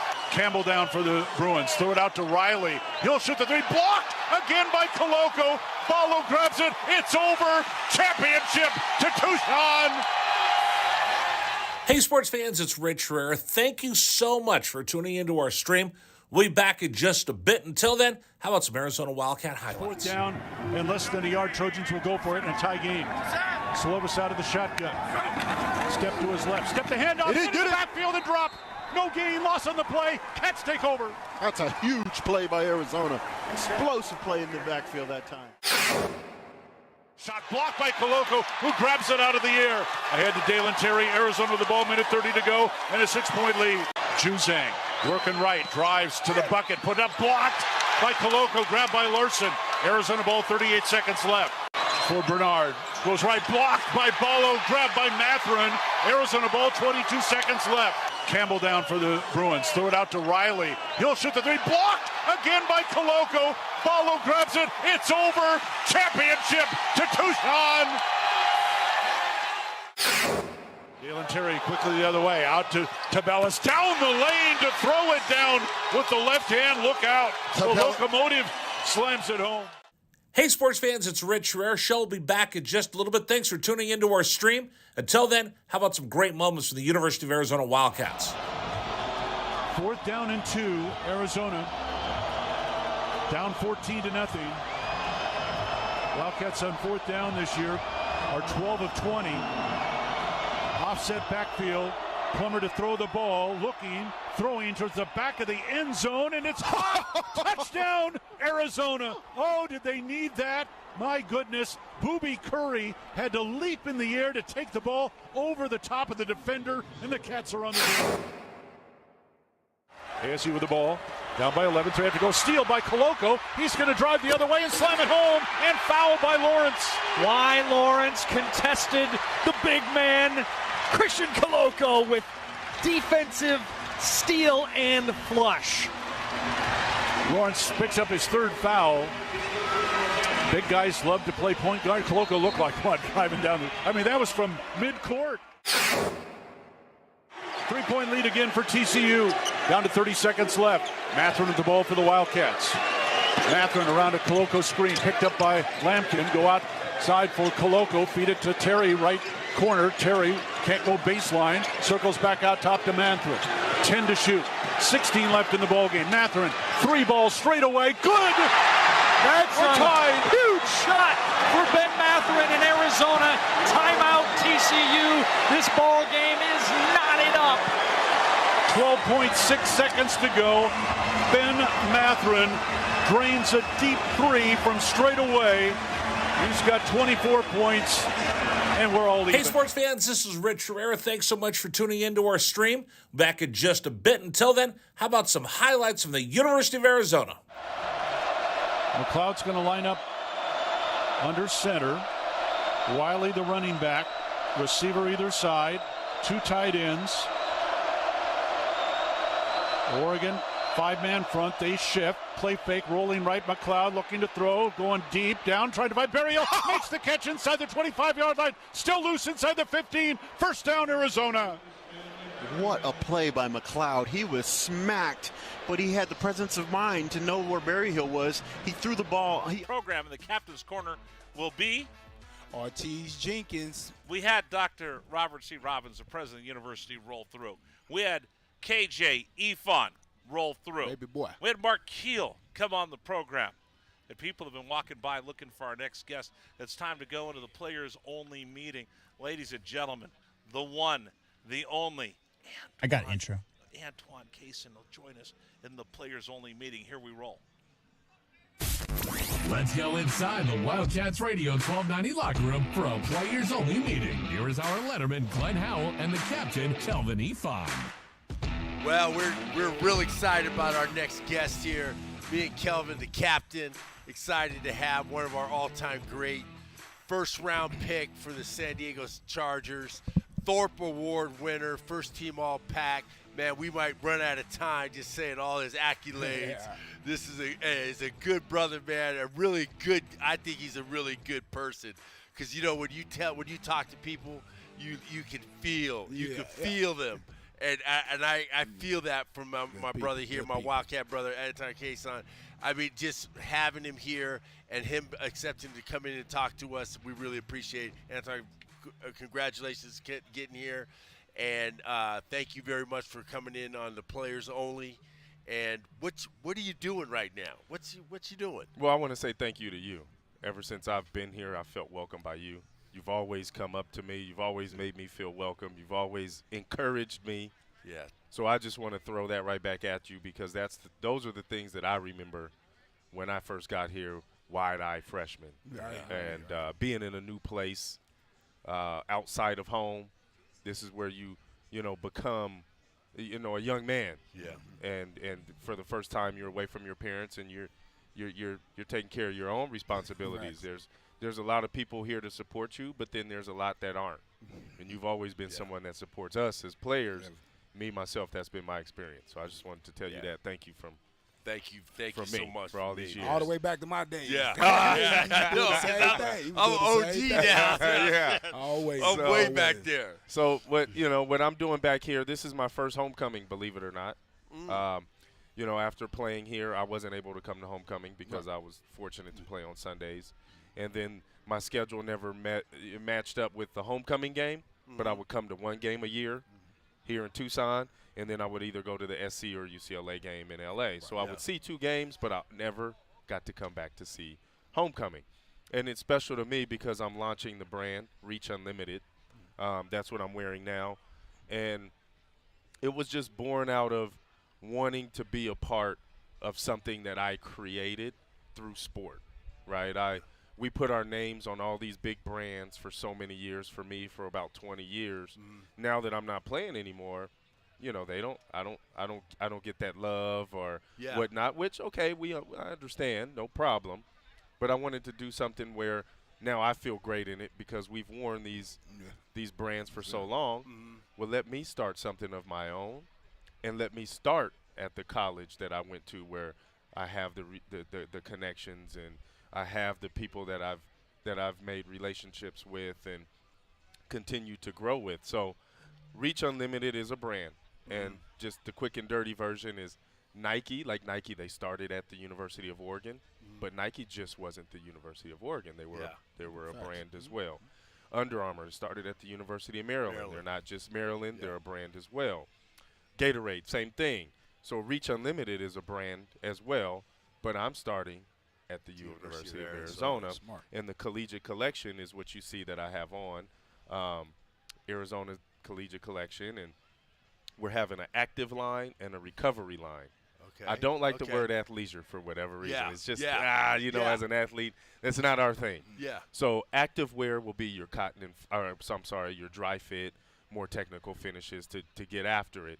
And the recovery line is what I'm wearing now. So your cotton and fleeces and, your T-shirts and all of those things that you recover in. Yeah. So you work out hard, you take that stuff off, and you recover in this. You cool down. That's good. Great. So, in the fall, we just wanted to drop the recovery line, which I have on, and this is 100% cotton. We sourced it all ourselves. So my team is here down on the mall as well. And what's the website you go to go get it? www.reachunltd.com. reachunltd.com. It's live. It's ready to go. This was launch weekend. Yeah. So, I'm very excited about it, very proud about it. It took 2.5 years in development. So I really wanted to build a team that had the same goal, mentality in mind. I didn't want someone who just wants to come here and just make money and that's it, right? Yeah. Like, we're doing something that's bigger than just selling clothes, yeah. right? And other initiatives. It's other things that we'll eventually get into. Just stick with us, follow us, and continue to grow with us. So the team, is that's what we're doing. Diversity and inclusion, organic diversity and inclusion. And that's what we have. We have Kimberly Rodriguez has been with me since the beginning, and she went to FITM, and she's worked for All Saints, and she's done all of these things in the industry, and she loves it as well. So then our minds met with how we want to do this brand, and you see my shirt now. It's screen print, however, it's water based, and it cuts down on the carbon footprint for our environment. So instead of making a apparel that is just, is dangerous for our environment, we really want to jump into this industry and do better for it. Do better for it in different ways and continue to create this collegiate collection that looks different. Yeah. It looks different. It feels different.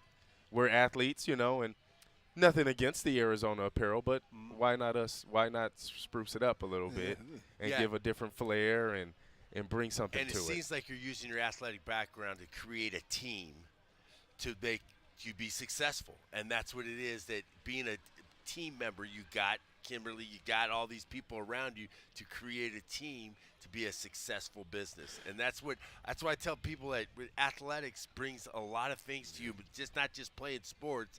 It's about creating life. That's what it is. It is, and creating a team and being able to work with someone. How important it is. You may not like you may not like your team every day or minute by minute. However, we have the same goal, and then we work through that. Okay, our goal is the same. Now we can have those conversations to get to where we want to be and all of that. So the team atmosphere with football and sports, and even being here and being in McHale and seeing other sports and seeing you walk around, former guys, and really caring about us. That's instilled in me, having a big family and those values. I'm bringing that to Reach, and that's why I'm so excited about it. With the NIL deals that's going on and everything like that, and being you're a former athlete yourself, I mean, I know I wished I could have been. I was a 2-foot sport athlete. I played basketball and football back in my day, so I would have loved to have been able to been in the NIL. What are some of your thoughts of that with some of the guys in your apparel? Is that somewhere where you're going with it?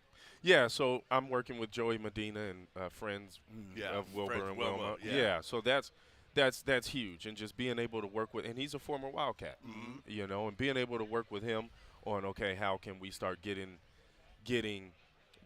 involved with NIL, and I think NIL is great. Yeah. And for me, with Reach Unlimited in the air, because we were in McHale, I don't want to forget about the tennis players. Yeah. I don't want to forget about the volleyball players. I don't want to forget about the club teams we have, the swimming and diving team who are international, and they are a great team. Right. Yeah. I don't want to forget about any other sport that's out here that can receive NIL from name, image, and likeness as well, because Reach Unlimited, what did we say it was? They have a different reach than I do. Yeah. And being able to connect with them through our college and through our connections, that's huge. Yeah. And I think that what you're saying there is like when I was playing here, I had friends on a swim team. I had friends on a tennis team. I had friends on Volleyball. all Gymnastics, the volleyball, everywhere. every week. So you're reaching out. You're Reaching reaching out out, to and everyone. those people are important for my experience. Was Here. here at the University of Arizona, And it was huge for me being able to know everyone from those different places, Yeah. from those different teams, because they put just as much work in Yes, as I feel like exactly. they busted their butts Yeah. here. I And never they knew love, swimming did so much, man. I'm like, wow, they are really? incredible. Born aboarded? The women's basketball. That's why I'm so happy to see the women's basketball team up, because I remember I was here with Adia.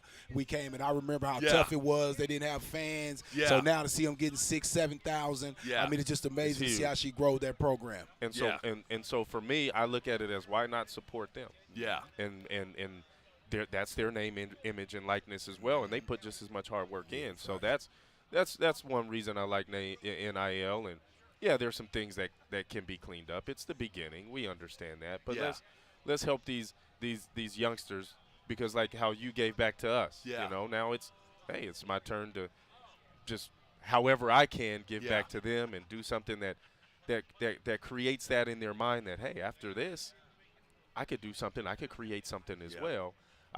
There's all type of things that we can do. Planting the seed.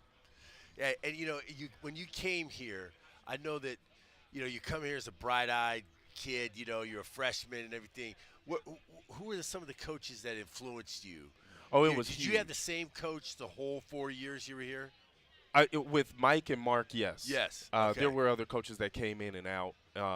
One of the big things, too, that people didn't realize is I grew up in Long Beach, California, and Charlie Williams was our receiver coach. Yeah. His mother, I grew up in the same church with her. Oh, okay. So my grandmother, we know their family. Coach Williams' brother, he was, I don't know what you call him now, but he was the on-campus guy at my elementary school who did our run days, who did all of the blacktop activities. Yeah. Activity guy. Activity guy. And recess guy. Yeah, I never knew Coach Williams. But when he came to the house to recruit, my family knew him. They went to school with him, and it felt like home. And so Coach Charlie Williams, obviously Coach Mike and Mark. Those coaches were incredible. Coach Kish. Yep. Coach Joe Robb, Coach Dunn, even it's Coach Smitty. Yep. He's around now, but I even see him because Darren Sproles and I are connected, and they're Kansas State guys. But he was coaching here when I was here, and he had a big impact. Coach Corey Edmond. Yep. Mark Hill. Yep. All these guys. Just think of that tree that Mike Stoops had. He had some incredible coaches that are out now, being very successful. Coach Heupel at Tennessee. Yep. That's what I'm saying. Well, I was going to ask you, who are some of the guys that you played with? I mean, some of the guys that you played with that that you remember, and because to me, I always say this: U of A. To me, we never was that big time, the USC, UCLA, but we always had the fighters, the dogs. We brought a fight no matter where we went. That's what we always say we look for, regardless of win or loss. That's what we're looking for. Who were some of those guys you played with that brought that spirit? Well, it was Steptoe, and he's back, right? And he's back. You have Steptoe, the other corner, Will Refontenot. We played all 4 years. We started all 4 years here together. You had Spencer Larson. Yep. Ronnie Palmer stepped up. You have Trevin Wade. Yeah, I mean, you have – I never got to play with Nick Foles, but you have Earl Mitchell. Big Earl. You have Gronkowski. I mean, he was the Gronkowskis were great.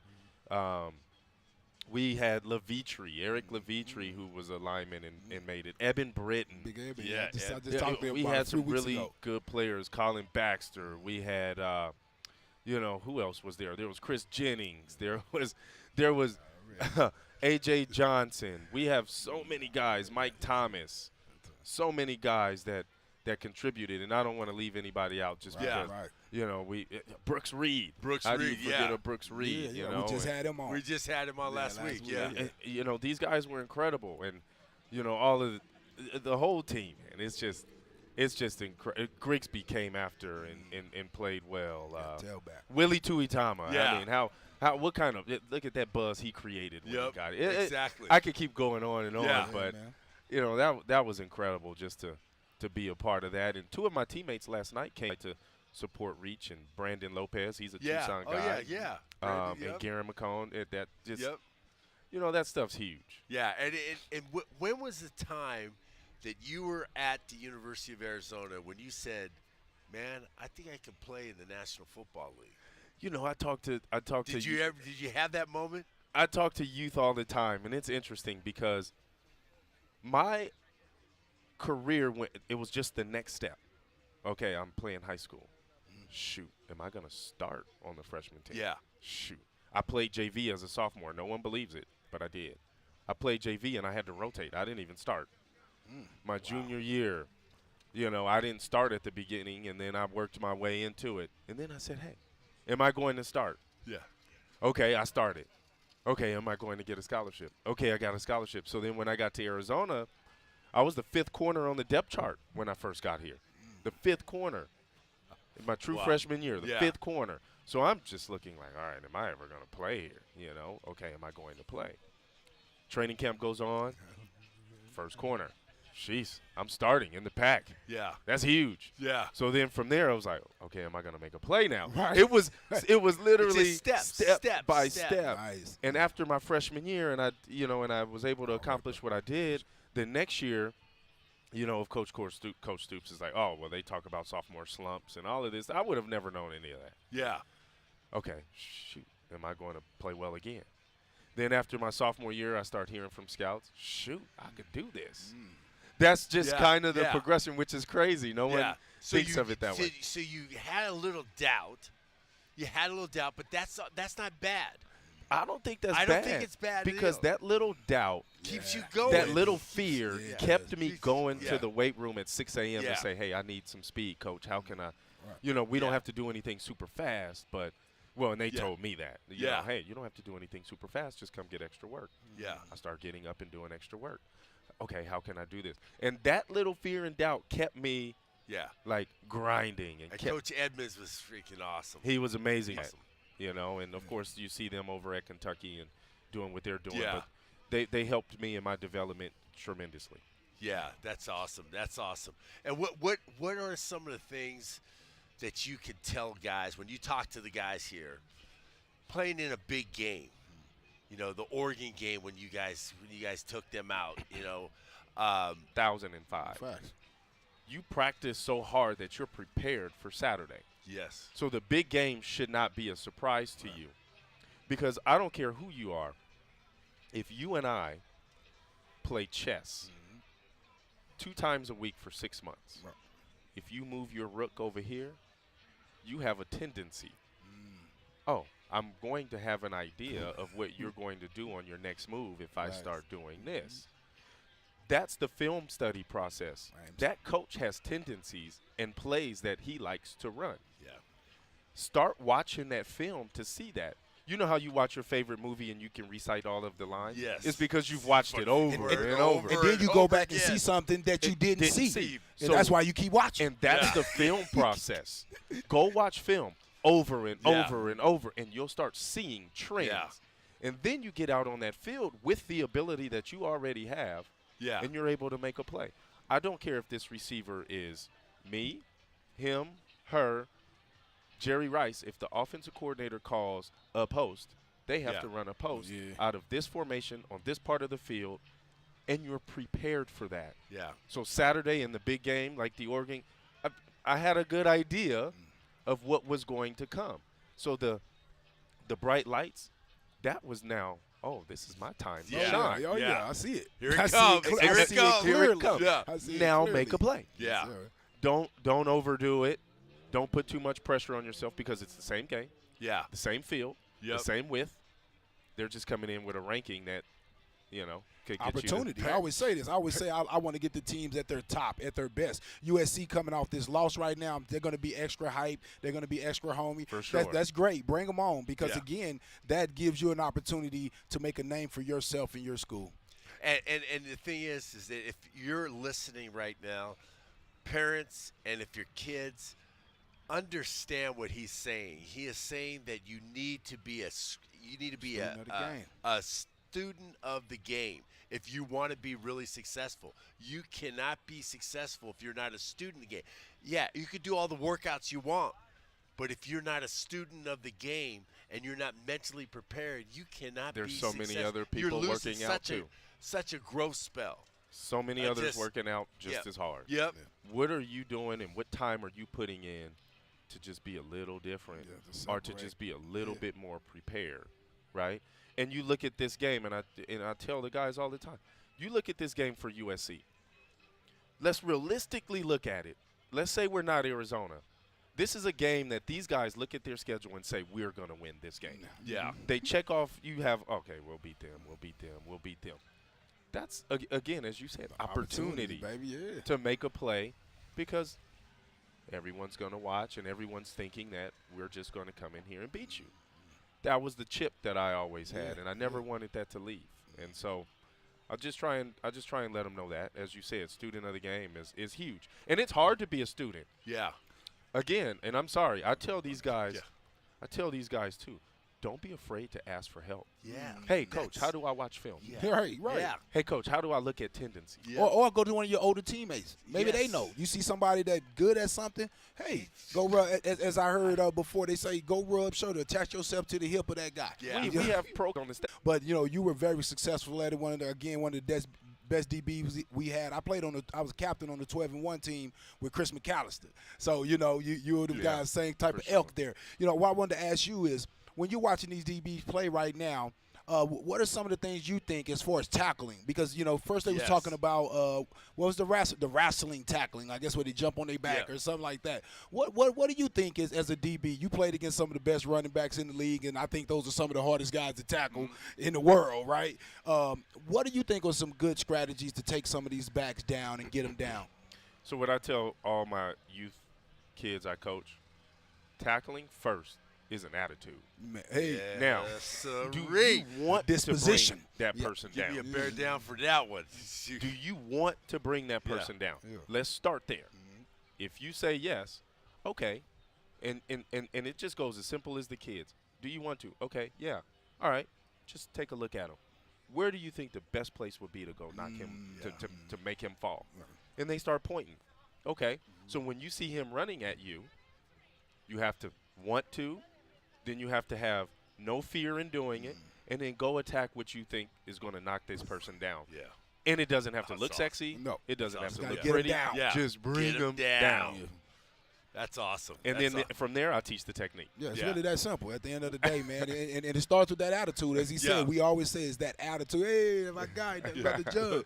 Yeah, but it starts with that attitude, man, and I'm glad you said that because, again, sometimes I think you make it into something bigger than what it actually is. Yes. And it goes all the way back to what he said, Pop Warner. It goes back to playing outside against your big cousins or your brother or whatever, and you got to see the same person across you in college and the pros as you did as a kid. Yeah, when you used to play Smear the Kid, Yeah, you do that, and you say, hey, how do I get that? That dude was big, man. How am I going to get him Got down? them ankles. Wham! Get him on his knees together. Pull him down.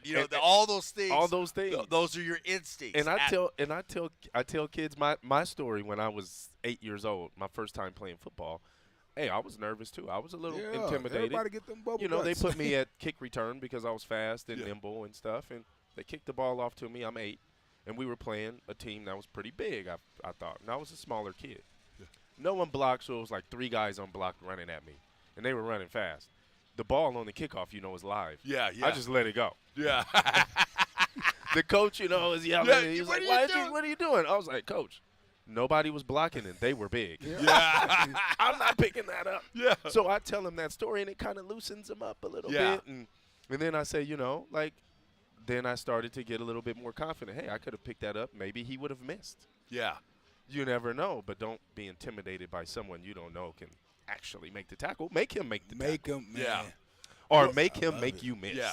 And I used to say to the team all the time when we played, I used to say, if we can battle each other and fight each other and just go at it, I say, then just like my mother used to tell me, if you can fight your brother, you should be able to fight that man because you don't know him. You know what I mean? So take it to him. I mean, and that's the way I played. I was an aggressive player, fullback, linebacker, safety. I mean, wherever you put me at, that was the type of guy I was, short yardage runner. And to me, it's just, again, it's about the type of attitude, man. I mean, attitude. You got that attitude, and you can make anything work. Yep. What do you think are the qualities that you need to have as a good corner in 2022? 2022 in cornerbacks. You think it's changed over the years? I don't. Okay. I do not. Okay. The game is the same. Yeah. You still have to backpedal. You still have to play and drive. You still have to read. You still have to doing slants, hustle. post stops. Running the same routes. Yeah. Yeah. Yeah, the workouts on Instagram look sexy, but I mean they're running a post. Yeah, exactly. From the top and bottom of the numbers. Yeah. So this route, you know, like you can make it look as sexy as you want. Or But throw a few more receivers out there. A few different, whatever. He still has to plant off his right leg to go left. Yeah, it's still same thing. It's same thing. Yeah. So again, attitude. So that attitude goes with your mentality. Are you lined up correctly? Yes. Your alignment. Simon and alignment. And then your effort. What are you doing to be better? How are you watching yourself? Self-scout too, to be better. Work your feet, quick feet. Are you doing those things that requires you to be successful on the football field? And a lot of it is just attitude, alignment, and your effort. Yeah. Right? That's Your how I like skills, most of these guys who are starting, you have great skills. You have feet. You have speed. But where's your attitude? Where's your want to? Where's your stick-to-itiveness? Are you patient? Yeah. When things go bad, where's your mind? Yeah. Not everything is going to go well for you at corner. Not at all. Yeah. You're going to get beat. Gonna happen. So you have to understand that. Do you have? How did you deal with that? How did you deal with that? What was your mindset when you got beat? Because there's not one corner that's on this planet today that's never gotten beat. Mike Haynes, I saw Mike Haynes. His son plays here. Mike Haynes is here. Mike Haynes got beat, and he was one of the best all-time corners in the world. Okay. What is your mindset after you get beat? So my mindset is. What was your protocol? For me, and as I progressed, was, okay, darn, I may have calculated that incorrectly, or shoot, I could have hit. So when I got beat, I wasn't upset with myself. I started going immediately, breaking it down. Shoot, he got me on that post. What didn't I see at the beginning? Where was my mind when the beginning of that play happened? What formation were they in? So that it doesn't happen again. Then I started to go through how can I make a play? All right, the statistics are, they beat me on that. Typically, coaches are going to come back to it. Okay. SOS. When are they going to try and come back to it? Yeah. Where can I make a play without pressing? Yes. Where can I make a play? And that's that staying patient piece. And we talk about the cow game all of the time, right? Where we were playing Deshaun Jackson, and he beat me deep on the post. They kept trying it, but they couldn't do it. But I knew they would come back to it. They didn't catch it. They didn't complete it, but he was wide open. Yeah. Okay, how can I not let that happen again? And no one remembers those plays. Once you get an interception for a touchdown, or once you do something to get over that, that shows that, hey, I was poised, my attitude stayed right, whether we win or lose. And fans, remember, you ain't got much time to be thinking about all this, too. Yeah, you got to do it right away. It has to be It's in got you. to be instant. So that's the mental toughness of playing football and especially playing DB. Because everybody always say, oh, the DBs get beat all. I go, no. I mean, remember Chase Whitaker? Chase Whitaker, when he first got here, he was like toast, man. Right. I mean, he would get beat all the time. He stuck to it. He's playing in the National Football League. He's playing in the NFL. I'm like, he's that kid. I always say when I see him, I say, dude, you had the most powerful mindset because everybody else was saying about how he was getting beat all the time, and he kept on coming back and lining up. kept on coming back and lining up. And that's another what thing, you need. and another thing I forgot about DBs, you have to have really, really good instincts. I mean, you think of the best, Ed Reed and Palomalus and all of those guys, Lots and all of those guys. You have good instincts. Those instincts carry you a long way. Yes, sir. Another former DB over there. I'm saying Eugene there's guys rolling in all over the place. Wow. Listen, the it's Riddler. homecoming. It's Better known homecoming. as the Riddler. Can I interrupt the players only meeting for just a second? So I have a buddy of mine from San Diego. He just sent me a text because he's listening, and he goes, "I want you to tell Antoine, you realize how many fights you caused?" Teammates to brawl in San Diego as little kids because they all fought to get your number when you played for the Chargers. So I got into a fist fight with my brother because I wanted his number. I didn't know and that. he said at Cathedral Catholic they have kids that fight every year. At Helix they have kids that fight every year. At Saints, at Morris, at Carlsbad, all these kids, defensive backs fight over your number. I love it. At least I was able to inspire someone somewhere. And I never know when that is. And I'm not saying I'm the best in the world or anything, but, if I could reach one person, that's huge for me. Yeah. And normally people will say that to us, and I'm like, I'm not going to tell them that. But I thought that was pretty cool that he said they were throwing fists That is pretty cool. Pop Warner over who got to wear your number. That's pretty cool. I mean, that's pretty cool. Yeah. That is. That's awesome. And tell us again your website. I want to ask about this because you walked up wearing the gear, and I see the green tag on there. I'm like, dude, that's pretty cool. Yeah, so that's the tag to distinguish who we are. It's what we're doing. We're all together. You have a booth over here, right? Yeah, so we're down on the mall, a little east of Cherry. Okay. So come check us out. Come feel the fabric. Yeah. We did the best sourcing we could do.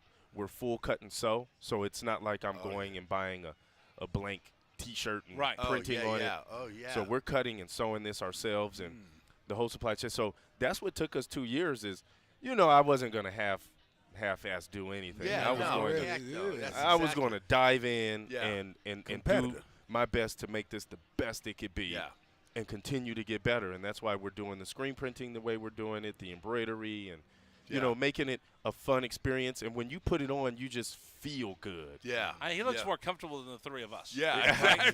Well, you guys got to come check us out. Yeah, for sure. And so the website, it's live now. It's www.reachunltd.com. You can find me on Instagram too at Antoine Cason, ANTOINECASON. The link will be in bio. Do I sound like an Instagram model now? Yeah. So if you go to my Instagram, Antoine Cason, the link will be in there. Okay. Where you could see it. We're here on the mall. Come check us out. I'm excited about it and just being back here in the atmosphere too. I don't know. There was a couple of USC people that walked by and said, "You know what? I love Pete Carroll, but the biggest mistake he ever made is he let that Griffin get out of Southern California." And, it was interesting because he came to my school every day. We had a number one player in the nation pretty much, and SC was there every day. And, hey, it was something I guess I didn't do. And I tell the kids, too, hey, there was something that I didn't do. Well, you know what that something is that I did do when I got here was bust my ass to show you that you made a mistake. Here's something that you overlooked. Yeah. Here's something that you didn't do. And that was just, that's the fun of sports and competition, right? We can do that. Exactly. And I'm bringing that here to Reach too. Hey, there's something I could do more. There's something I could be better at. There's something that's going to reach someone else. So that's I'm just having a great time. That's awesome, man. Thank you very much for coming on, man. Yeah, no, absolutely. I appreciate you again. It's always I good, appreciate you for coming before us too, and being a part of that. We always tried to. Be that top defense and number one, and it's not easy. So you guys, that's tough stuff to do. Wow, Antoine Cason joining us here on Wildcats Radio 1290. This has made homecoming so special. So special having you come on the pregame show. Yeah, I appreciate you guys having me. Thank you. All right, we'll continue with you. Bear down. I don't know how we're going to top this next Like good smoke. Your car gonna smell like good. Good food. Yeah, exactly. Ortiz Jenkins joins us the next hour, all right here on Wildcats Radio 1290. OJ is the man. This hour of the Meridian Wealth Management. This is the Rich Herrera Radio Show. Now streaming on Facebook Live and YouTube at Wildcats 1290 and our website, wildcatsradio1290.com. Terry crosses middle, hand it to Matherin between the rings. Over for Krisa. Checked by Campbell. High screen from Koloko. Krisa around it, drives right. Throw it for Koloko, who slams it down for two. Lamb set. And the pitch to Susak, driven out towards right field. That is going to get down for a base hit and go all the way to the wall. Casagrande headed for third. They're going to wave him around. He's coming home, and the Wildcats have tied it up.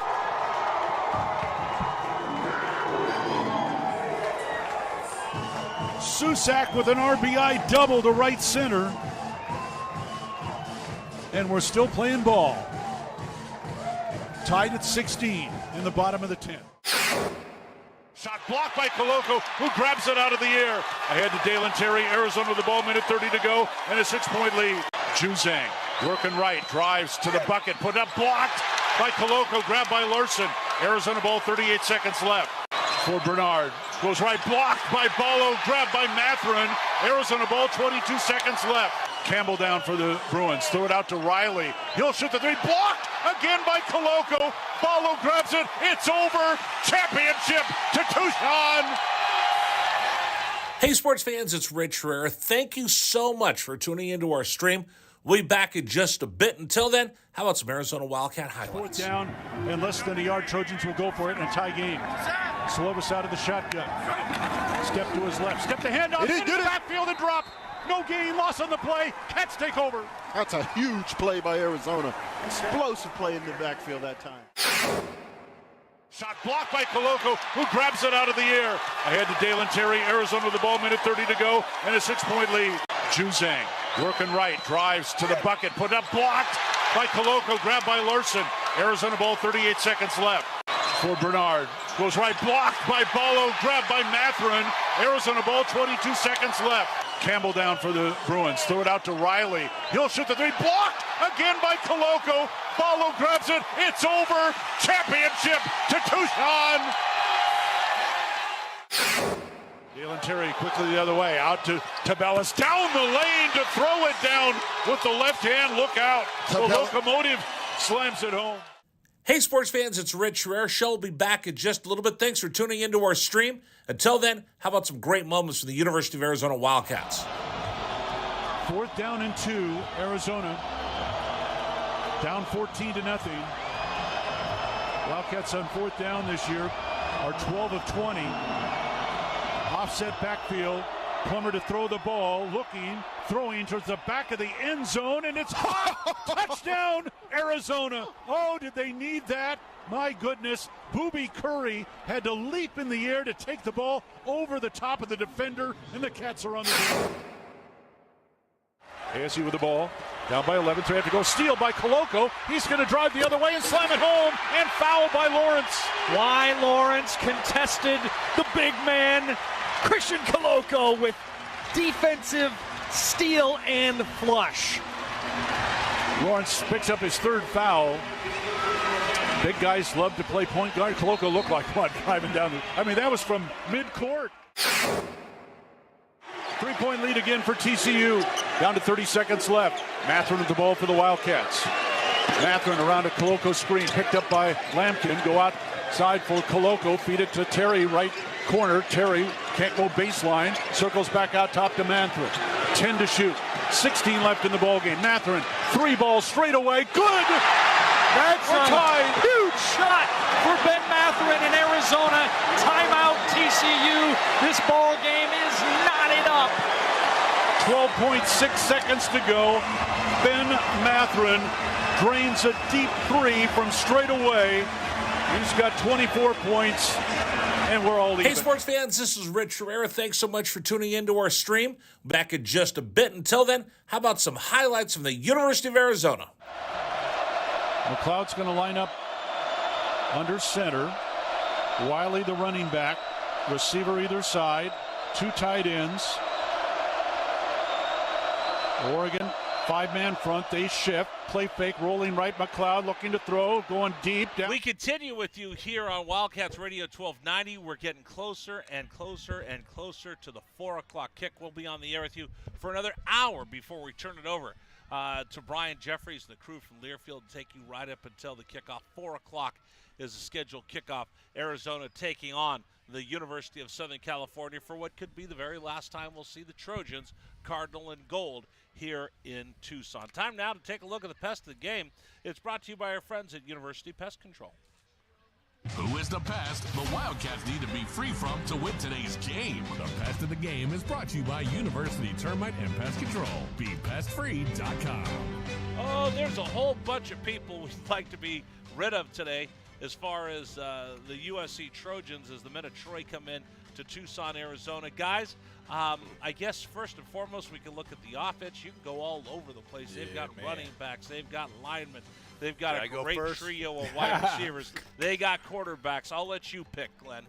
My pest of the game, I think it's going to be Eric Gentry, man. What are we going to do with that dude, that middle linebacker? 6'6", 200. Wow. Now, listen, 200. You thinking like, oh, how can he be a linebacker at 200 pounds? He's built like a Julius Tabella. Yeah. I don't know about that, but he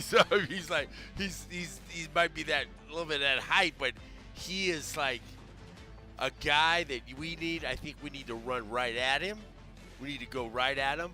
He's going to be a pest in the zone coverage, and he's going to be. We're going to have to throw over the top of him, And Delores got to be very, very careful. How does he change the game? Because he stands up there, that big wingspan in the middle, and he kind of plays. He kind of plays almost a spy or a center field. Mm-hmm. It just knocks balls down. More importantly, he'll tip a ball up in the air, and his teammates are able to scramble. They do a lot of tip drills at USC because he's been very opportunistic with that. Yeah, and they'll force you to, when you see that big DB, a big linebacker like that, you're thinking about him. So you want to throw it over the top of him, which can make you throw it over your receiver, maybe to the free safety or something like that. So he's a guy that drops deep on pass coverages, almost like the Tampa 2, without it being a Tampa 2, but he drops, and he's just a problem because of his dimensions. All right, so what I heard somebody really, really smart the other day on Pac-12 radio. He went on and was talking with those guys. He's like, you know what you got to do? Is you can't just let him stand there, raise his hands up, and just start, blocking shots. Run at the guy. How much does he weigh? Run at the guy and make him play defense. Yeah, running the ball. Who said that? I can't remember. Oh, it was Glenn Howell. Yeah, 200. 200. I'm coming 200. Right down I'm coming here. at you. I'm like, especially you got Jonah Coleman, 225, DJ Williams. Those guys are their own blockers, right? So you send them right at him and see if he can actually get down. These Jonah's 5'9". He hasn't shown that he can stop the run. He's going to have to get low. So if he's coming at me at 200 and he has to drop them hips, he's got to get way low. He's got to get way low. It's unbelievable. So I would love to have him, 200-pound, 6'6" guy. Oh, yeah. Leverage. I'd be like, let's lick the fingers. Yeah, you're over here drooling at that. All right, what do you have for a pest of the game for us? Man, I'm going to give you two guys, and both of these guys are going to be on the offensive side of the ball because I think their offenses, their offense and their defense, the type of numbers that they put up. Caleb Williams, the quarterback. When I tell you, he's one of the best quarterbacks that I saw all year. His command of the team. He's a guy that just been there 6 or 7 games. We talk all the time about Fish only being here a few games with Delora. Man, wait till he gets some more time over there with his coach. All right, so here's Lincoln Riley talking about his quarterback transferred in from Oklahoma, and the two of them are going to go at it, and he's talking about what's going on right now with Caleb and his development. I think like any player, just trying to continue to get better, and I thought he took some good steps in that game. Thought he played the majority of the game at a very high level. And made a lot of plays and he did a lot of things that we said leading into the game that we wanted to do. He did a lot of those extremely well. And so I think it's cool to see him growing and learning and understanding more and more, how to attack people, how people are going to try to attack us, understanding kind of the flow of the game, when to take your chances. All that. you can see, kind of with each time he goes out there, he's getting more and more, I think, of a feel for that. So I was proud of the way he played. But again, they're still, you got to be proud of the steps taken. They're there. We got to keep taking them. Yeah, he's still learning his team. He's still learning his receivers. And with all that being said, I mean, he's one of the top quarterbacks in our conference. The second guy is Travis Dye. I mean, he's a guy that was at Oregon, used to give us all type of problems. I'm sure he's watched the film of the yards that we've been giving up. I just think that these guys are going to be real big pests today. Absolutely. And, again, that offense is just absolutely lethal. Here's Johnny Nansen, cut 17, talking about USC has that deadly combination of speed and a smart quarterback. Speed, and they got experienced quarterback. He makes it's hard to bring him down, and he makes a lot of plays happen. When he's out of the pocket, but he's got a lot of weapons around him. So we got to do a great job of having a great plan and trying to maintain their speed. How you contain the speed? You get to the quarterback. You get to the quarterback. They could be the fastest guys in the world, but if that quarterback's on his back or he's scrambling and getting out of the way of people, that speed doesn't matter. They might be getting there too early. So we got to be able to throw them off the rhythm and get to that quarterback. For me, you've got to make a move. He's got to shuffle his feet. I'm going to look to see in that first quarter, how many times does he have to climb the ladder? How many times does the pocket collapse back on top of him? How is Hunter Echols going to get to him today? I know Jed told him, and he said it this week, just play your game, Hunter. I need Hunter Echols to have a super game today. I need Hunter Echols. And again, you know what? He left USC on great terms. He didn't burn any bridges. He hasn't talked any trash. But Michael Lev had in the newspaper today, his dad was talking about it. Yeah, he's a leader. But today, he's going up against his former brothers. You guys know what that's like when you go up against somebody that you're intimately involved with, that you know. I want a little bit more. Absolutely. You need to do that. You need to come with it and understand that this game, they're coming off a bye, okay? And they're coming off a loss.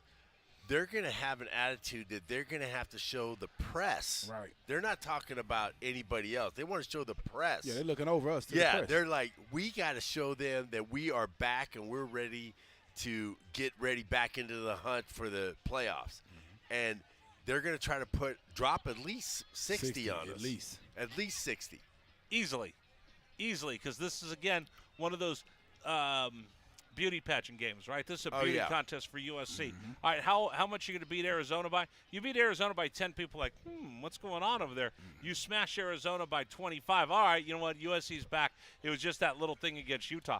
And that's why I think Dr. Robbins, I'm going to go to my football expert, Dr. Robbins, Arizona needs to punch him in the mouth real quick and make sure they know that they're in for a fight all day long. Yeah, they have to be able to be the punchers, not the absorbers.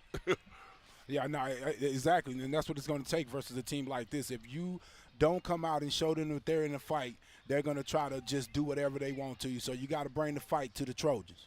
Not that I'm disparaging the University of Southern California, but they do walk in with a little bit of they got a little swag. You see them, they walk through with that swag, all that good swag, a little bit of arrogance. Like guys that. walk around say, we see you, though. We see you. We see you. With much respect. We see you. But we coming. Yeah, we are there. We coming. So as they walk in, they need to know. I'll give you a perfect example. Guys, we have our media guide, our football notes in front of us. What helmet do they put on for the University of Arizona? They put, which one are they going to put, the blue? Yeah, what do they put on? Arizona doesn't wear a blue helmet. Arizona hasn't worn a blue helmet in how long? In years. Right? Years. Jed Fish has never had. Yeah. Jed Fish has not had the blue helmet in the repertoire for the University of Arizona. So if you are that careless in your notes, what's that tell you? Yeah. This is the PR staff that puts this together. Yeah. These are the guys that worry about everything, whether you have a dangling participle. They go into such great detail to make sure that they do a good job. I've noticed there's a couple schools that have put the old helmet on the cover of their media notes. That's what that tells me? Yeah. I wouldn't do that to Alabama. Yep. I wouldn't do that to USC. How much do they respect you if they're not even going to put the right helmet on there? Anyway, that's the pest of the game, brought to you by University Pest Control. That's our Pest of the Game. Brought to you by University Termite and Pest Control. BePestFree.com. Let's take a look at the Right Way Rundown and see what's coming up on our pregame show. Brought to you by Right Way Heating, Cooling, and Plumbing. Doing things the right way. All right, folks, here's what's coming up. The Arizona Wildcats are in the house. The University of Arizona buses are just pulling on to University. Jed Fish, I see him in bus 1 coming through. There he is in the front row. All the players coming in their suits and ties. It is getting closer and closer to Arizona taking on the University of Southern California here in Tucson. All right, coming up on our pregame show, we have just a little bit before we send it over to Brian Jeffries et al. Coming up on our pregame show, Captain's Corner. It's going to be a special one. Ortiz Jenkins will be honored. His name will forever be emblazoned on the side of the University of Arizona Stadium. Arizona Stadium will forever have OJ's name up there. He sat down with a special one-on-one edition of the Captain's Corner. He and his former teammate, Kelvin Efon, sit and talk about what all this means. We'll also get into the keys to the game, and we'll have the spread of the game all coming up. But I want you to stick around. Tell your friends you need to listen. Ortiz Jenkins joins us next here on 1290. Bear down, Wildcats fans. This is the Rich Herrera Radio Show. Now streaming on Facebook Live and YouTube at Wildcats 1290 and our website, wildcatsradio1290.com. Terry crosses middle, handed to Matherin between the rings. Over for Creasa. Checked by Campbell. High screen from Koloko. Creasa around it, drives right. Throw it for Koloko, who slams it down for 2. Lamb set. And the pitch to Susak, driven out towards right field. That is going to get down for a base hit and go all the way to the wall. Casagrande headed for third. They're going to wave him around. He's coming home, and the Wildcats have tied it up.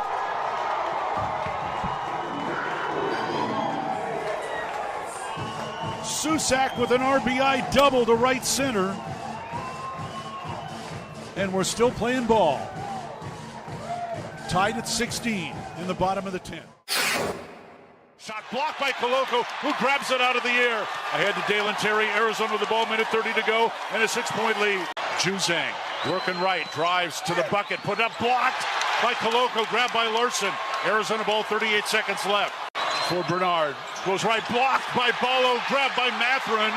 Arizona ball, 22 seconds left. Campbell down for the Bruins, throw it out to Riley. He'll shoot the 3, blocked again by Koloko. Ballo grabs it, it's over. Championship to Tucson. Hey, sports fans, it's Rich Herrera. Thank you so much for tuning into our stream. We'll be back in just a bit. Until then, how about some Arizona Wildcat highlights? 4th down and less than a yard. Trojans will go for it in a tie game. Slovis out of the shotgun. Step to his left. Step the handoff. Into the backfield and drop. No gain, loss on the play. Cats take over. That's a huge play by Arizona. Explosive play in the backfield that time. Shot blocked by Koloko, who grabs it out of the air. Ahead to Dalen Terry, Arizona with the ball, minute 30 to go, and a 6-point lead. Juzang working right, drives to the bucket, put up, blocked by Koloko, grabbed by Larson. Arizona ball, 38 seconds left. For Bernard, goes right, blocked by Ballo, grabbed by Matherin. Arizona ball, 22 seconds left. Campbell down for the Bruins, throw it out to Riley. He'll shoot the 3, blocked again by Koloko. Ballo grabs it, it's over. Championship to Tucson. Dalen Terry quickly the other way, out to Tabellas, down the lane to throw it down with the left hand. Look out. The locomotive slams it home. Hey, sports fans, it's Rich Herrera. Show will be back in just a little bit. Thanks for tuning into our stream. Until then, how about some great moments for the University of Arizona Wildcats? 4th down and 2, Arizona. Down 14-0. Wildcats on 4th down this year are 12 of 20. Offset backfield.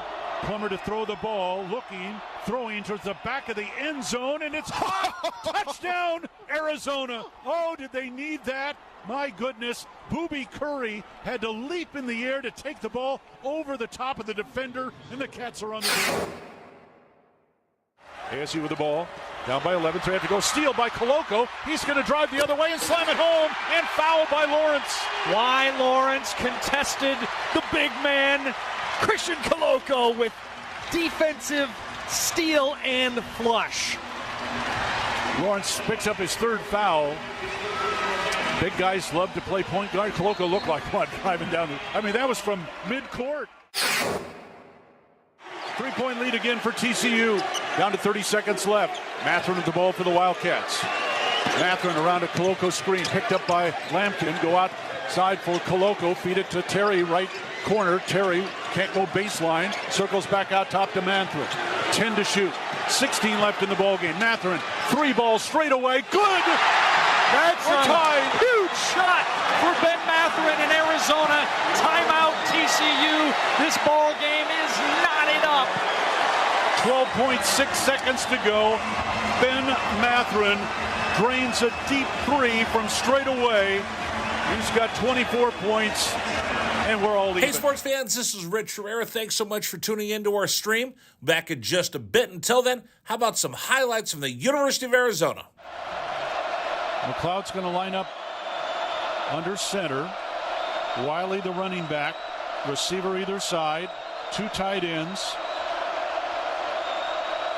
Oregon, 5-man front. They shift. Play fake, rolling right. McLeod looking to throw. Going deep. Down, trying to find Berryhill. Makes the catch inside the 25-yard line. Still loose inside the 15. First down, Arizona.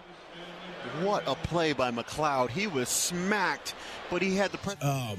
First off, want to say congratulations, man, on getting up in the Ring of Honor. So proud of you, man. I just seems like, I won't say yesterday, but it seems like, no, not that long ago, man, when I first seen you getting your first start versus UCLA. And, remember you coming here as a freshman, man, and just, seeing you get your name up there on that up there on that wall, man, up there with all the greats, man. It's just right where you belong, man. First, man, just tell me, man, how you feel, getting this honor. It's a great honor. Like I said before, humbled and honored at the same time to be able to be recognized with some of those elite athletes that have their name in the stadium. But on the flip side of it, not the flip side, to go along with it, I always wanted to make sure that people really understood that it was the people around me that gave me the opportunity to be great at times. And that is going to be a big part of my message about getting to the Ring of Honor, because without those guys, without the Kelvin Ephons, the Trent candidates, the Paul Shields, the Brandon Malamauna, the Bruce Wiggins, the Marcus McFadden, the Stephen Graces, the Mondo Cervez, without those guys allowing you to be able to be great, to protect you, and to give you a chance to make plays, there is no Ring of Honor for me. So I'm very humble, very honored, but also want to make sure that the guys get recognized, because they're the reasons why, at times I was able to be special. Man, I feel that, OJ, man. And you was always like that as a player, man. You was always unselfish. The Dennis Northcutts, the Jeremy McDaniels, the Mike Luckies, the Brandon Manamauna, as you said, man. I mean, we had so many weapons, and you and Keith Smith just did such a great job, man, of being together and making that thing work for us, man. Tell me a little bit about that, that journey with you and Keith up there with Keith Smith. Both of our... Yeah, it's good, man. When Keith got put in about 3 or 4 years ago, I was very happy for him. And he pulled me to the side and he said, man, I think we should, I wish we could have went up together. And I said, in due time, things will happen. He just, he was just saying, that, he wished that we could have went up there together. That would have been awesome. But, it's better late than never. I'm very appreciative. That whole experience of working with Keith, Keith pushed me to be great, pushed me to be better, pushed me to work on my craft, because even though we had a great relationship, we always want to play. Your competitive nature makes you want to play. So having him pushing me every day at practice and being great himself was able to elevate me and give me that little extra push that I need on a day-to-day basis to come out and compete and be good. The dynamic of it was we just wanted to win. And with winning, everybody, I think that year you had 19 touchdowns. Case, 17, but I'll take 19. Oh, okay. I know you would know, right? And I'm sure your day is coming too, because, like I said, there are so many heroes of that team that need to be recognized, in my opinion. And I'm just happy that it's my turn now, and hopefully they'll continue to add people, to that particular Ring of Honor, like yourself and other guys that I believe that their time will come to be honored up in that deal. Oh, yeah, man. One day, man, I hope the Cap get up there, man. I would love to be up there, man, because, again, I just respect all those guys so much. But at the end of the day, man, it's about everything that we accomplished together that, you'll never be able to forget. I know I'll never be able to forget it. And, again, it's just, I think about Coach Tomey, man, and how he would feel right now, seeing you up there with the rest of the guys.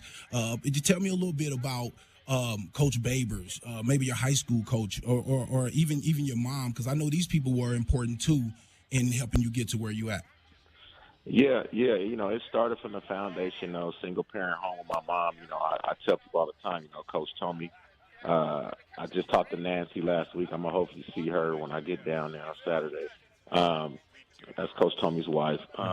And Coach Tomey walked in my living room, with Coach Babers. I talked to Coach Babers last week. He's having a great season out of Syracuse. They're 6-1 he's doing, and he was. They're all very influential pieces. Homer Smith was the guy that really, really started the belief that I could be something, and really, built, instilled confidence in me as a player. But it's all full circle. My mom's foundation, she'll be there this Saturday as well, to be able to stick through it, be a strong mother as she would, a hard-working woman, to give me, the best that she could. So I could have an opportunity to, one, get a scholarship, and then two, just be a good person, a good man, a good guy on the field, off the field, and all those guys are influential. I talked to Coach Tomey, a few years back when he was here, and he just told me, he said, "OJ, your time is coming. You belong up there. Just, your time will come." And it's crazy that he said that. Rest in peace. And here it is, a few years later, I'm going up, and I even told Nancy, I said, "Man, I hope Coach would be proud of me." And, she said he would be very, very proud of you, OJ. Like, that team was special, man. And like you said, those bonds, those it'll never go away. We'll remember that to the day I die, for sure. Yeah, facts, man. Yeah, just, again, man, just so excited, man. I remember, man, your mom was just such a great lady, man. I mean, raised you as a, great young man. I mean, you came here, you always had great character about yourself. No, problems or anything like that. It just felt like you was family from the beginning, man. And I just, again, when I think about our teams and even the bad times, when we had that, 7-5 wasn't that bad, but, just even through some of the losses or whatnot, we just always stayed together. Tell me an instance of, a game. I always think about the Washington game when we didn't have Chris. Oh, the flip, right? I always think about that's crazy, but I always think about the Washington game, OJ, when we played up there without Chris. And in the locker room, Coach Tomey I felt like did the best speech he ever did, ever. I mean, and I can't remember the words, but I just remember being totally pumped up coming out of there. What games stick out to you? What do you – that's funny I'm saying that, but what games stick out to you, man? What game says OJ? Well, yeah, I mean, you get the national spotlight from the Washington game, but my freshman year when we played up again in the Wazoo, game. Yes. That was a big stepping stone for me, being up there. My redshirt freshman year, playing against Arizona State when we went down there and beat them down there in Phoenix. Get to the bowl game. Yes, exactly. And then we spoiled something they were trying to get done as well. There's a lot of games. I tell people about the Washington game. The biggest piece, Kelvin, but there were so many plays that were made that last 2 minutes that there were 3 third and long plays that we converted third down on. Big time. And people don't understand it takes the linemen blocking. It takes the running backs picking up the right blitz to make it's such a team game, and it was such a team win. The flip was just a draw of luck, but the drive to me is the biggest thing. Start from your 2-yard line in a hostile environment, drive all the way down the field and score a touchdown inside the crowd, and then one of the best plane rides home I've ever experienced in my whole life. Man, yes, it was, man. That was that celebration in that locker room, man. Oh my goodness, man. I put chill bumps on my body now, man. You know, another thing I want to ask you about is that, you know, during your time here at the U of A, tell us some more things about Tucson that you loved. You know what I'm saying? I mean, this is your day. I'm glad you said that, man, because I wanted to make sure that when I do get a chance, they're going to give us a chance to say a couple words that I do, you know. The city of Tucson was really, really good to me and my family. The city embraced me. I had a lot of relationships. I tried to do my best to always represent myself and the brand, the U of A brand in the highest regards. You know, never get in trouble, never been arrested, never, you know, any of the stuff like that. Didn't have any fights the times that I was there. You know, I was able to kind of. The city really embraced me and really, you know, it felt so good. I was on my recruiting trip and I said, hey, this is gonna happen. I knew I was coming here no matter what from the get-go. So I love the city of Tucson. They were great to me. The people treated me good, and nothing but much love and respect for the city of Tucson for sure. Man, OJ. You're like a little brother, man. You are my little brother, man. Man, I feel like we came in together because I came from basketball, you know, and to see your name going up there, man, I'm telling you, I can get a little emotional. I'm an emotional guy. I think you know about that a little bit, but give me a little emotion, man. I appreciate you, man. I love you. Thank you for coming on, man. I'm glad you got a chance to talk to the people. You were my first person on the captain's corner, you know what I mean? And it's amazing to see that you were able to get this award. So I had to bring you back on again, and I really appreciate you coming on. Anytime, Kelvin. You know, you got my direct number. You can call me anytime. I thank you guys for having me on. It's going to be a good day, and you know, we play SC really tough at home, so we'll see what happens this weekend. Man, already, man. Much love, man. Bear down, bro. Talk to you. Bear down. Bear down, Wildcats fans. This is the Meridian Wealth Management pregame show on Wildcats Radio 1290. Brought to you by Meridian Wealth Management. Wealth well managed, life well lived. This is the home of the Arizona Wildcats. Wildcats Radio 1290. This is the Rich Herrera Radio Show. Now streaming on Facebook Live and YouTube at Wildcats 1290. And our website, wildcatsradio1290.com. Terry crosses middle, handed to Matherin between the rings. Over for Creasa. Checked by Campbell. High screen from Koloko. Creasa around it. Drives right. Throw it for Koloko, who slams it down for two. Lamb set. And the pitch to Susak. Driven out towards right field. That is going to get down for a base hit and go all the way to the wall. Casagrande headed for third. They're going to wave him around. He's coming home. And the Wildcats have tied it up.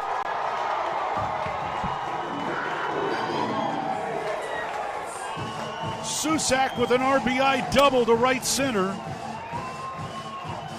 And we're still playing ball.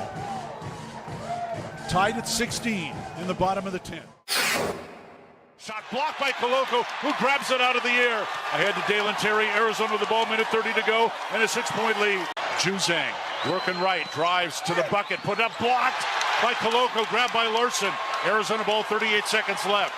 For Bernard, goes right, blocked by Ballo, grabbed by Matherin. Arizona ball, 22 seconds left. Campbell down for the Bruins, throw it out to Riley. He'll shoot the three, blocked again by Koloko. Ballo grabs it, it's over. Championship to Tucson. Hey, sports fans, it's Rich Herrera. Thank you so much for tuning into our stream. We'll be back in a bit. Until then, how about some Arizona Cat highlights? Fourth down, and less than a yard. Trojans will go for it in a tie game. Slovis out of the shotgun. Step to his left. Step the handoff into the backfield and also